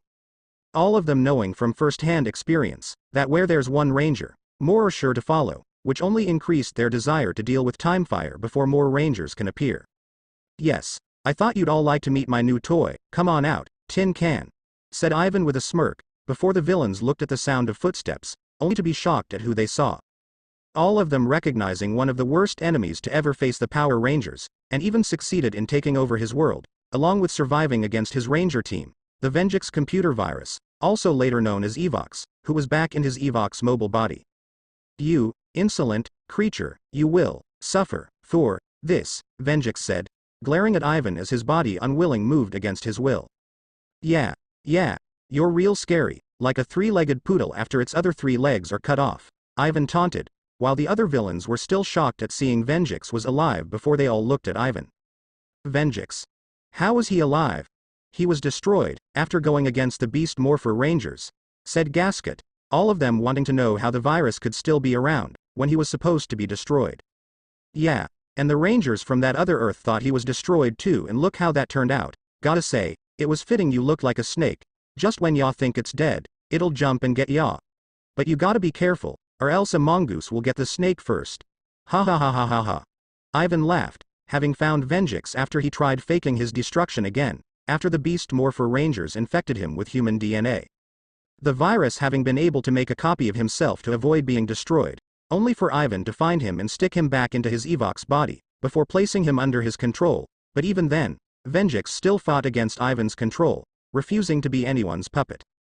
You cannot control me, I am Venom, Venjix said, before shouting in pain when Ivan blasted him with purple electricity. You're nothing but a tin can. I'll kick around as much as I want, buddy, stated Ivan, smiling wickedly before forcing his will onto Venjix as his eyes turned from red to purple.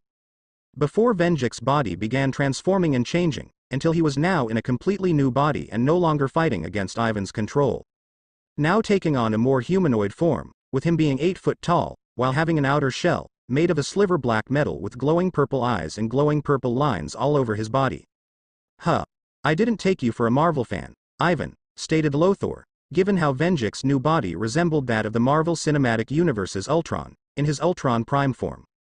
What are your orders, Master? Said Venjix obediently, making the tyrant smirk as he looked at his generals.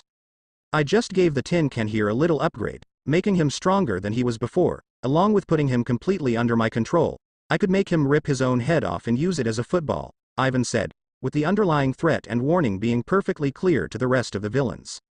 Betray me, and I'll do the same to you. And how exactly is he going to help us deal with the factions and the Quantum Ranger? Lothar asked, looking at Venjix warily with how he was now just standing like a statue waiting for orders, knowing how easily it could be one of them if they weren't careful. I am wondering that as well. While he may be one of the most powerful enemies to go against the Power Rangers, he was still defeated twice, and unlike the undead, he isn't immortal, added Miratrix, wondering how the sentient virus was supposed to help them. Not to mention, that now the factions have been exposed, it'll only make them harder to deal with now that they aren't hiding anymore, Archerina said, with the others nodding in agreement, as the one advantage they had, is that the supernatural factions kept themselves hidden from the humans, which would make them less likely to attack them. But now that advantage is gone. Even more so, if they band together to fight them together, which would make any attempted invasion basically impossible. Ivan looked at them all in exasperation, before rolling his eyes and motioning to Venjix. Tin Can, bring up as many TV screens and news channels as you can. Apparently I have to hold everyone's hands through this, said Ivan, with Venjix nodding before creating several holographic screens, showing the villains dozens and dozens of news channels. In recent news, the invasion of Kuo had taken around hundreds of lives, despite the efforts from. So it seems we're not alone after all, in the universe, and whether that's good or bad. And just like that, now we have to deal with even more freaks. What the fuck? There's actual monsters out there, and they tell us to not panic. How do we even know that the angels are actually good? After all, just look at the Crusades. All of them showing many different conflicts happening all across Earth, all of them centered around the revelation of the supernatural world existing right under their noses. You idiots really need to do your homework. Do you have any idea how much crap these factions have pulled on humans in the past? You could write an entire book for the Greeks alone. Put them all together, along with showing the humans that they aren't at the top of the food chain anymore, and you got recipe for pure chaos. That's not even counting the ones that are simply too stubborn when it concerns things they don't understand or can't control, instead fearing and then hating. And if there's one thing that's the same, no matter the planet. What people fear and hate, they seek to destroy, Ivan said, resting his face on his fist, while the villains began realizing what his plan was. This is what you intended with the attack. Either the city was destroyed and we gained a foothold on Earth, or the factions would be forced to reveal themselves, resulting in this happening. Either way, we benefit from the aftermath, stated Gasket. Ding, ding, ding. We have a winner. You get the prize of pointing out the obvious. Now all of you get lost. I have another undead to pick out to go after Time Fire. Hopefully one more competent than your little minion, said Ivan as he looked at Lokar and Scorpina, with the villains taking their leave to think over these new developments. Kuo. Meanwhile, in Kuo, there was a somber mood hanging over the entire city, as a mass funeral was being held for all those that died during the attack, with all the factions currently in Kuo attending, along with all of them seeing that actions do have consequences, something even the devils were forced to accept, seeing how they couldn't just revive everyone, while hoping that things will turn out alright. With Naruto being among those attending, before looking at his black and red wristband, which was really the quantum morpher in disguise, something he was thankful for, so he wouldn't have to explain what it was or how he got it, along with no one being able to figure out that he's Time Fire. I really didn't want any part of this. I could have gone my entire life, without getting dragged into all this fighting, but the moment you appeared on my wrist, I was getting pulled in, whether I liked it or not. Now I need to get stronger, so I can make sure something like this doesn't happen again, and so I can protect the people I care about, thought Naruto, while glancing at Izumi, Murayama, Katase, and Aika, who were also attending the mass funeral. I need power, I need more power, Naruto thought, looking back at the quantum morpher, which seemed to pulse in response to his desire. Though the whiskered blonde couldn't help but wonder what the fallout of this attack will bring and how the supernatural factions are reacting to it all. Gregory Azazel couldn't help but sigh and rub his temples to try and stave off the growing headache that he's had ever since the attack on Kuo, knowing that exposing the supernatural world was going to have consequences, with the Governor General trying to think of ways to do damage control, along with ways to try and put at least some of the factions in a positive light, and that they were here to help, knowing all of them have committed their fair share of atrocities and crimes against humans, with them now needed to look good, especially after this attack. All it'd take is one wrong move, and suddenly we won't even have a planet to live on anymore, Azazel thought grimly, fully knowing that was a very real possibility, that they could all end up destroying each other. Even then, there's still a chance that major conflicts could break out in other parts of the world, but for now, it seemed like Kuo was a hotspot, as well as a target for these new and mysterious enemies.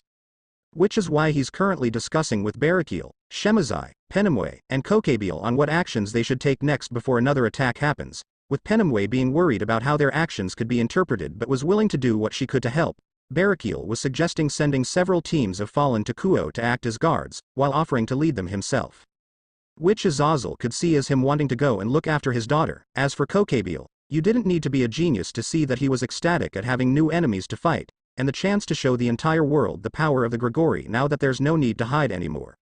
And Shemazai simply told Azazel not to dump all his work on him, like he usually would. Alright, here's what we're going to do, Barakiel, I am assigning you to lead several of our forces to Kuo. Including Dog, but only to act as guards and to only act if there's another attack. Like before, Penumwe and Kokebiel, you'll both lead a hit squad against these new enemies and see if you can't find any information about them. As well, whether it be where they're from, what they're planning, or anything else you're able to find out, while Shemazai and I will be preparing for the upcoming meeting between the factions and the human leaders. We'll also be looking into the potential threats as well and finding out more about Timefire, Azazel said, with the Fallen nodding at their orders, all of them pleased with their assignments. We also need to find out about Timefire's Q-Rex, as well. That's a major priority, how it works, how it transforms, and how I can make my own damn mech. But one with more guns, more transformations, and if it's possible, creating several smaller mechs to combine together into a bigger one. I need to know how it works, said Azazel, unable to deny that he was eager to find Timefire and ask him about the Q-Rex, refusing to lose the chance at creating his own sacred gear, like that.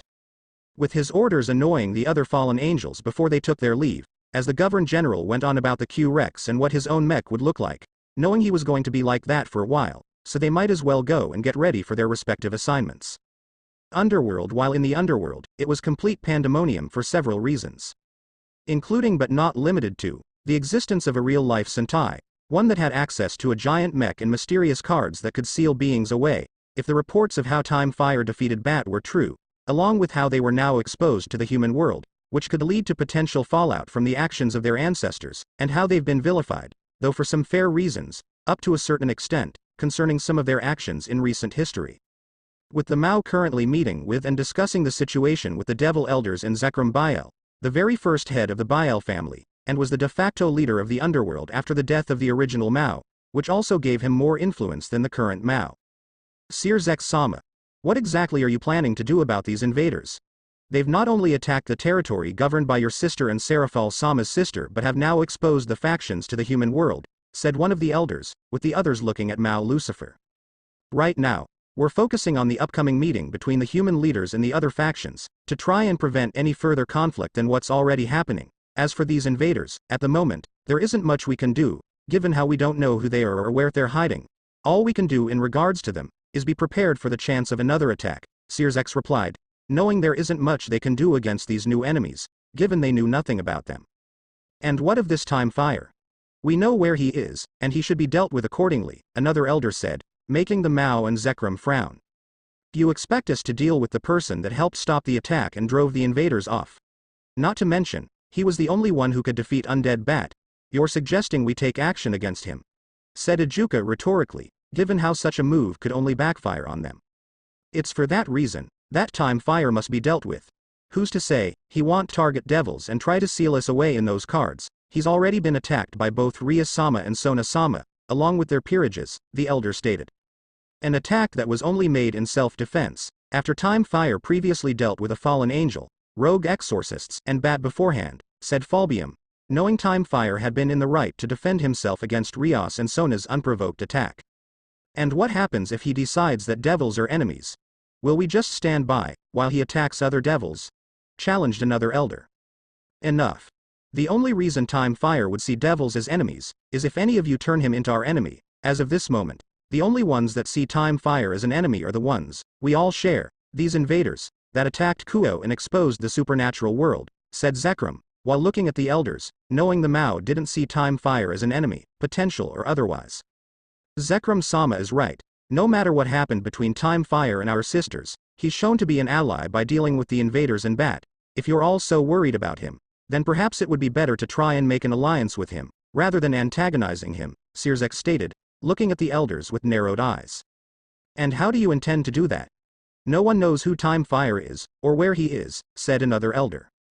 Which is why I will be going to Kuo, along with several forces to help defend it, in the event of another attack, as it seems Time Fire does live in Kuo. He'll be there when another attack happens, which is when we can approach him with the offer of an alliance, with this also giving us a chance to find out more about him, as well, Seraphal said. Excellent idea, Seraphal-sama. Might I suggest taking some of the Pillar Heirs with you as well?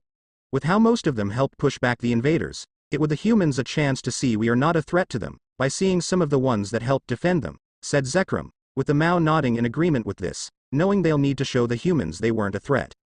With everyone soon being in agreement in making a potential alliance with the Quantum Ranger, for more than one reason, along with Seraphal agreeing to bring some heirs with her, as well. While several heirs throughout the underworld were having their own reactions to the attack and fallout of the exposure of the supernatural world. With Riser being proud at having the chance to openly show off to both the humans and Rias, though was also getting tired of Sister being in her Sentai fangirl mode, having had to deal with her going on and on about Time Fire and the Q-Rex. Something Seekvera shared, as she was preparing her peerage to travel to Kuo, while also fangirling over the Q-Rex and its pilot. Unable to deny her eagerness at the chance to see it again, along with hoping for the chance to meet Time Fire himself, to learn more about the Q-Rex. While Cyraorg was getting some last-minute training done with his peerage, in order to better protect the innocent and his cousin, along with the Bael heir now desiring the chance to see how he measures up against these invaders and Time Fire himself, now having a new goal in wanting to challenge the Quantum Ranger. And finally, Diodora, who was panicking over everything that's happening, unable to believe how this mess could have happened, knowing Hell need to find a way to quickly catch Asia before he gets dragged into this damn mess. Vatican. Meanwhile at the Vatican, there was a meeting between the archangels and the church's higher-ups, including the Pope, Griselda, and Dulio, all of whom were aware of God's death, all of them meeting to discuss recent events, as well as the upcoming meeting and how to get things in their favor, knowing many eyes will be on them, possibly even more than the other factions. Lord Michael, Lady Gabriel, with all due respect, is it truly a good idea to ally ourselves with beings, like devils or fallen angels? Even the Greeks, Celtics, and Egyptians, with their actions in the past, both against humanity and heaven itself, how could we trust them not to betray us? Someone asked, given the bad blood between the angels and those factions from past transgressions. I understand your concerns, but now is not the time to let past grudges interfere with the peace meeting. Right now is the time to try and stand united against these invaders, rather than fighting amongst ourselves, said Michael, knowing there will be tension between various factions for one reason or another, but he knew now wasn't the time to be fighting each other. Michael is right. We must stand together or risk destroying ourselves, which would only give these new enemies a greater chance to launch more attacks and take over, or whatever it is they are planning, Gabriel added, not wanting more conflict to be created when they already have these new enemies to deal with. I am in agreement with Lord Michael and Lady Gabriel. It is these invaders that require our attention, not the other factions or the pantheons. If any conflict is created, it will be because they made the first strike, not us, stated the Pope, being in agreement with the angels to focus on the real enemies, rather than past grudges and bad blood. Very well, and what of Time Fire? While he has shown himself to be an ally by protecting innocent people from the invaders and sealed away the undead that was leading them, while also fighting against the devils, in self-defense, someone else said, getting nods of agreement. It seems pretty clear that Time Fire is an ally and would fight against these invaders if they showed up again. I'd say we should try and find him to form an alliance, given how he's proven capable of fighting them and stopping the undead with those cards. He has, said Dulio, getting more nods of agreement. Agreed Dulio, which is why Gabriel and Griselda shall be taking a respectable force of exorcists and angels to Kuo to protect the city, as it seems to be the target of these invaders, as well as to prepare for the eventual peace meeting, as well as to try and find Time Fire, so that a potential alliance can be made, Michael said. It'll be done, Lord Michael, said Griselda with a short bow, with Gabriel nodding in agreement. Well, begin preparations, right away, Gabriel said, while internally hoping that things will go relatively well, and nothing too bad will happen. Olympus. While up above the Empire State Building, Olympus was also in pandemonium over everything that's happened, before things began settling down, with the Olympians soon discussing the invasion and the reveal of the supernatural world, with some being more excited than others at the appearance of a real-life Sentai. Yes. I knew Japan was the greatest, and now I am right. They have their own Sentai. Apollo cheered, while his clothes turned into a gold version of Time Fire's uniform. I am already getting millions of orders for Time Fire clothes, toys, posters, and so much more. I've got to get my own Q-Rex figure, said Hermes, just as excited at the fact there's a real-life Sentai, having already begun getting orders for Quantum Ranger merchandise, knowing it'll be made soon enough with Time Fire's appearance.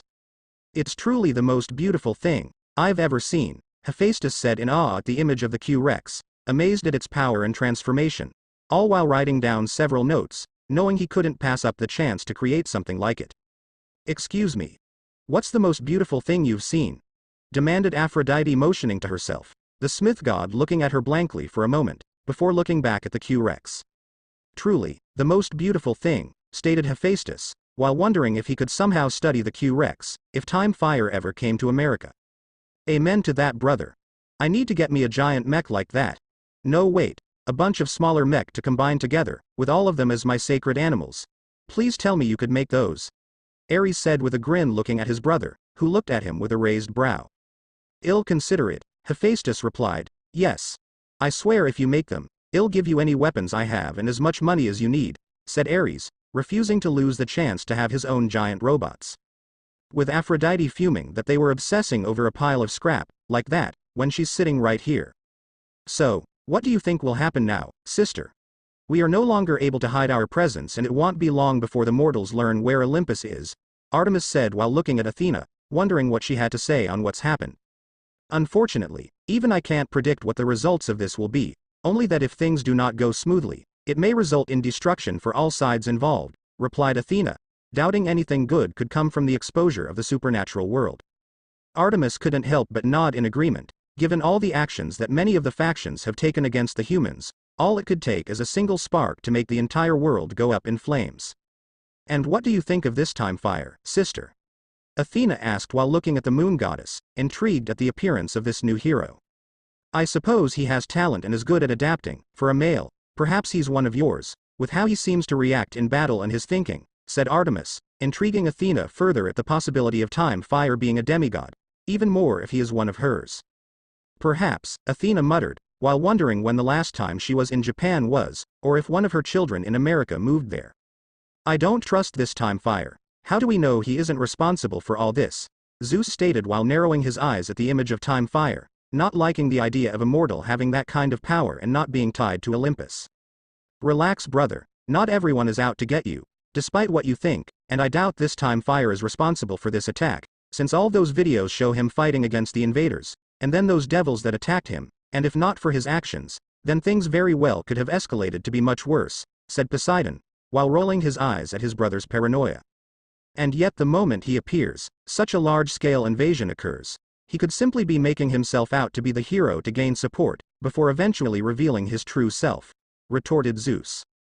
Please control yourself, Zeus. If Time Fire was truly responsible, then why not appear later when the battle was already lost? And why pretend to be a hero, if he has access to this kind of power in that creature he commands? I believe he's truly doing what's right, Hera said, while looking at Time Fire in interest, remembering the last mortal hero she liked and hoped had turned out better than Jason, after he broke his vow to Medea.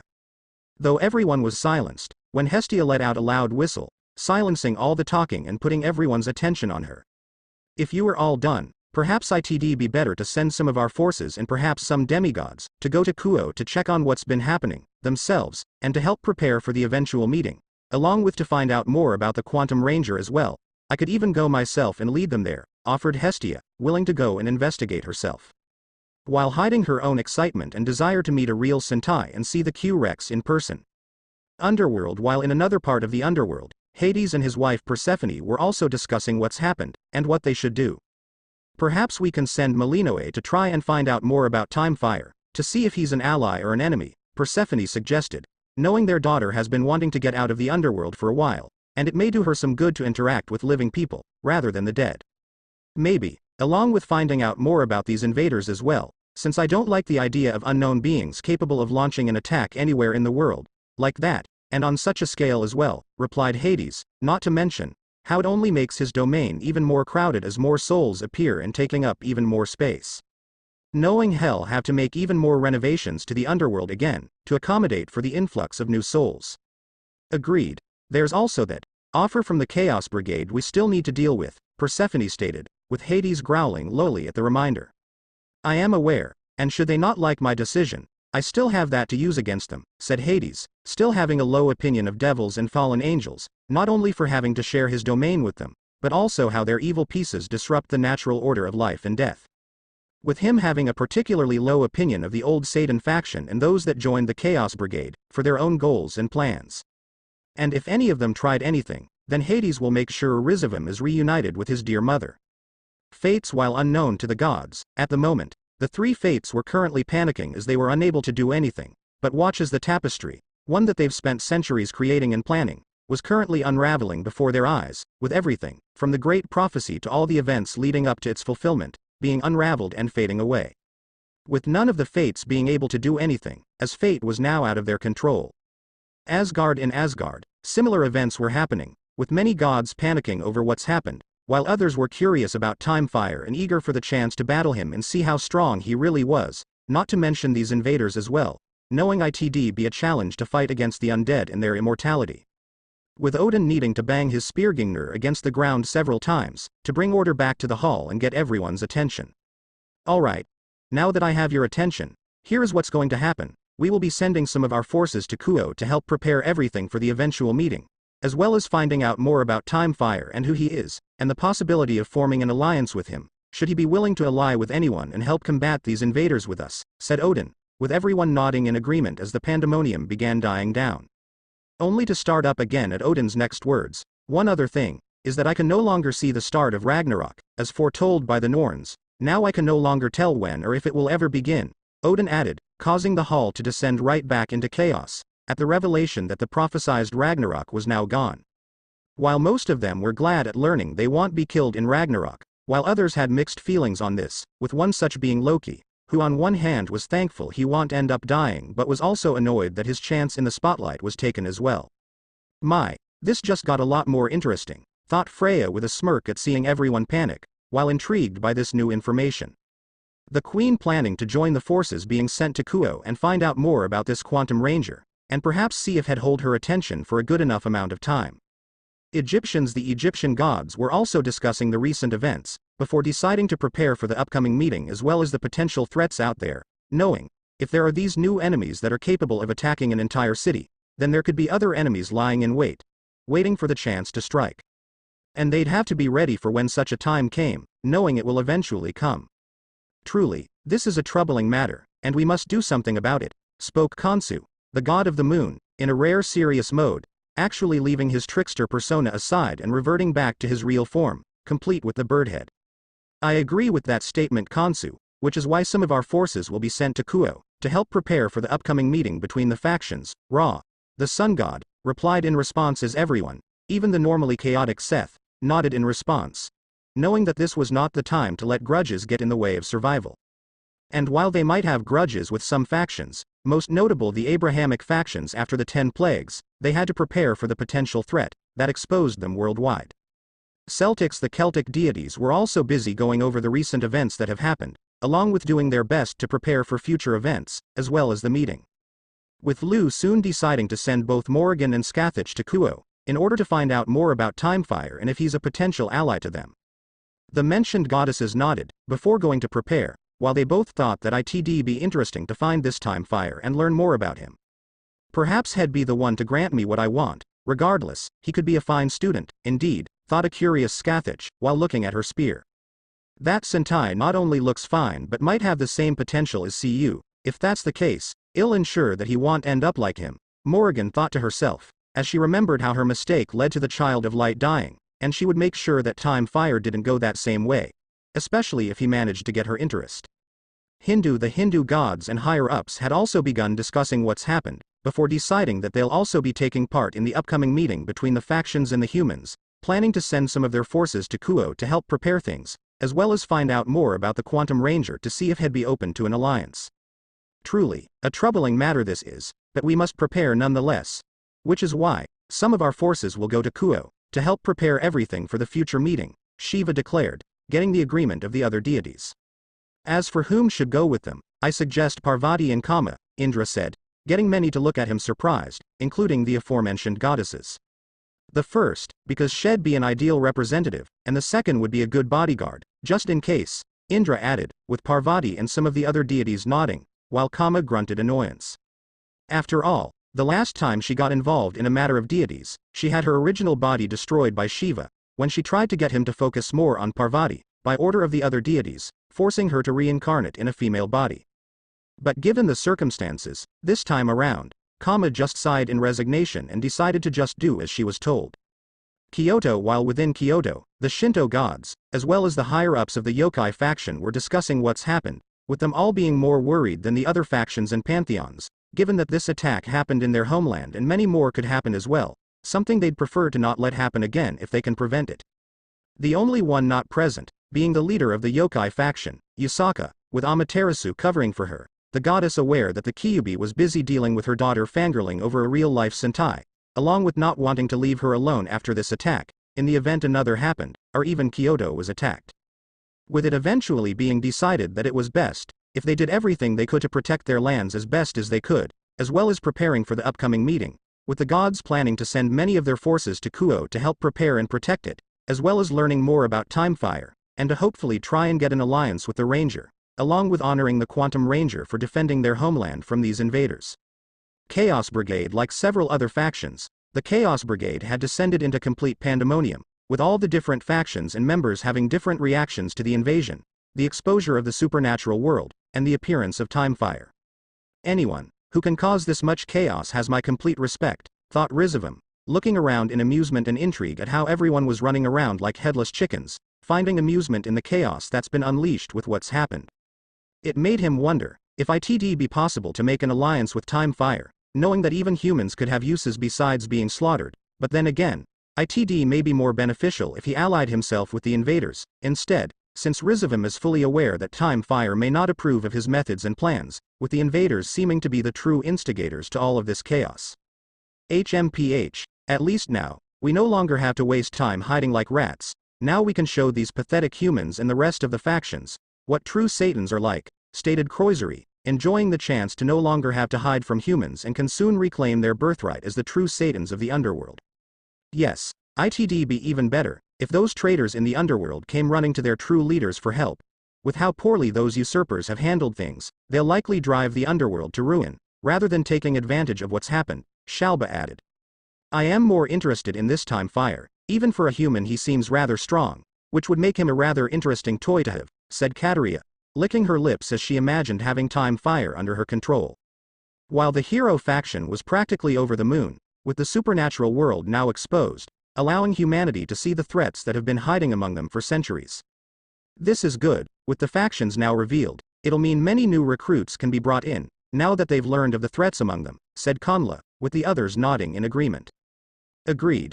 Perhaps we may even be able to get Time Fire himself to join our cause, with how he fought to protect the humans in Kuo from these invaders, Georg added, believing Time Fire would be a great addition to their ranks. Oh yeah. We have to get Time Fire-kun to join us, him and his awesome robot, it'd go perfect working with my balance breaker, said Jean, liking the idea of Time Fire joining them, and working alongside such a hero like him. What do you think, Cao Cao? Questioned Siegfried, looking at their leader who'd remained silent with his eyes closed the entire time before he opened them. Even if Time Fire doesn't possess a sacred gear, he has the heart and soul of a hero, and the power to stand alongside us. He's merely proof that humans, no matter what, are capable of so much more than what the factions believe, Cao Cao stated, knowing that Time Fire would be perfect to join the hero faction. Unaware that when they do encounter Time Fire, it will serve as the catalyst for the hero faction's collapse, with Cao Cao's pride being shattered and the hero faction being exposed as the corrupt, self-righteous hypocrites that they truly are. Though everyone was silenced, when Ophis flared her power, getting everyone's attention. All of you will try to infiltrate Kuo and convince Time Fire by any means necessary to join us. If you can't get him to join us, then there will be other ways to get his power, Ophis stated, getting straight to the point, knowing Time Fire would be a valuable asset, but if he doesn't join then there are other ways they could get his power. With the Valley team being intrigued at the chance to meet the Sentai. We're gonna meet a real Sentai Artoria. Isn't that great, a real Sentai, and he even has a sword. Ooh, I wonder if he's actually a descendant of one of the Knights of the Round Table. That'd be so cool. LaFay said, while grinning happily at her sister. Perhaps, with the way he handles a blade, he could be a descendant, replied Artoria, intrigued at the chance to meet a descendant of one of the Knights or the Round Table.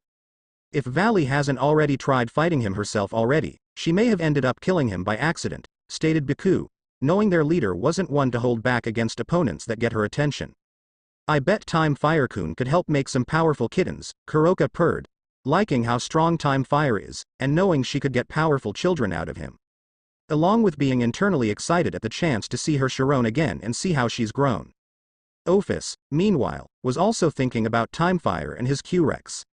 He possesses surprising strength and power for a human, him and that creature he has, but he has even more potential to be one of the strongest in existence, perhaps even strong enough to get rid of that idiot Red and help me get my home back, Ophis thought, knowing Time Fire had the potential to help her get her home back. She just had to hope he'd join them, as she doubts anyone else with his power would have the same potential as him. Mages Association, Clock Tower. Right now at the Clock Tower, the HQ of the Magus headquarters and learning place, was abuzz in chaos upon the invasion and exposure of the supernatural, with many of their magecrafts starting to become weaker, due to people worldwide now aware that magic is real, as well as the terror of a potential new witch hunt, with it not being helped by how many amoral magi previously did horrific research to reach the root, regardless of how many innocents were sacrificed, only for the karma to start catching up to them all. With that in mind, all the high-ranking members got together in a meeting, including the two remaining magicians, Aoko Aozaki and Kischer Zelrech Schweinorg, which showed just how serious this whole situation was. Enough. Bickering and pointing fingers will get us nowhere. Despite the fact that we don't want to hear it, let alone accept it, we don't have any other choice. The moonlit world has been exposed, and we must adapt or perish, shouted Lorelei Bartholomew, the vice direction and queen of Clock Tower. That declaration, alongside her death glare, got the magi present to keep quiet for the moment. Now for next order of business, we must prepare for the upcoming meeting, as well as the potential threat that dared to expose our world to the normal humans. And what about this Time Fire? Asked one of the magi with a certain glint in their eyes, which was shared by many more. That's simple, we let him be for the moment, as he has done nothing wrong and actually stuck out his neck to help us, despite not having to do so, Zelrech answered, this time seriously, making everyone look at him. We may ask him for a potential alliance, yes, but aside from that, nothing else, or the only thing that will accomplish is making him our enemy. The kaleidoscope said, with a tone that made it clear that he won't tolerate anyone going behind his back, and needlessly making an enemy out of the Quantum Ranger. Needless to say, everyone quickly accepted the words from the kaleidoscope, lest they regret it, as Aoko took over. And he'll be leading the representatives sent to Kuo, to help prepare for the meeting and defend the city, if need be, thus, hopefully obtaining the trust of the rest of the people, Aoko said, while already having some people in mind to accompany her. With that, the meeting moved on, as the Magi discussed how to survive this changed world, even if not everyone would be in favor of certain options, let alone changes. Babylon, meanwhile, the arguably eldest faction, aside from the Abrahamic triumvirate, was also discussing the recent events and what to do with them. Despite the circumstances, we can't deny, this might be a good chance to quickly gather followers and faith, if we play our cards right, which is why, we'll also send some forces of ours to Kuo to help set the stage for the meeting between world leaders and defend the town from the invaders, Anki, the leader of the gods, declared, with many nodding. I agree, and I would love to lead the forces, and I am definitely interested in finding out more about this time fire, declared Ishtar, with a proud look that switched to an interested one. Very well, sighed Anki, making the goddess grin only for that to fall at his next words. However, Ereshkigal will be accompanying you, to ensure that you focus on the proper tasks, especially since we're in a precocious situation and we don't need you to snap, like back then with Gilgamesh, and yes, Ereshkigal agreed to this, with Nergal looking after the underworld in her absence. Do you understand, Ishtar? Anki said, while looking at Ishtar with a stern look, that left no room for arguments. Crystal, said the goddess, begrudgingly agreeing with the terms. With Naruto Achu, sneezed the secret ranger, suddenly feeling chills going through his back as his instincts were warning him that something big was coming. Again, are you okay, Naruto-kun? Izumi asked in concern for her friend's health, especially after the very stressful day they all had. Yeah, someone was probably just talking about me, Naruto said, not wanting to worry her or do anything that might tip her off, that he's actually time fire. Thanks for watching.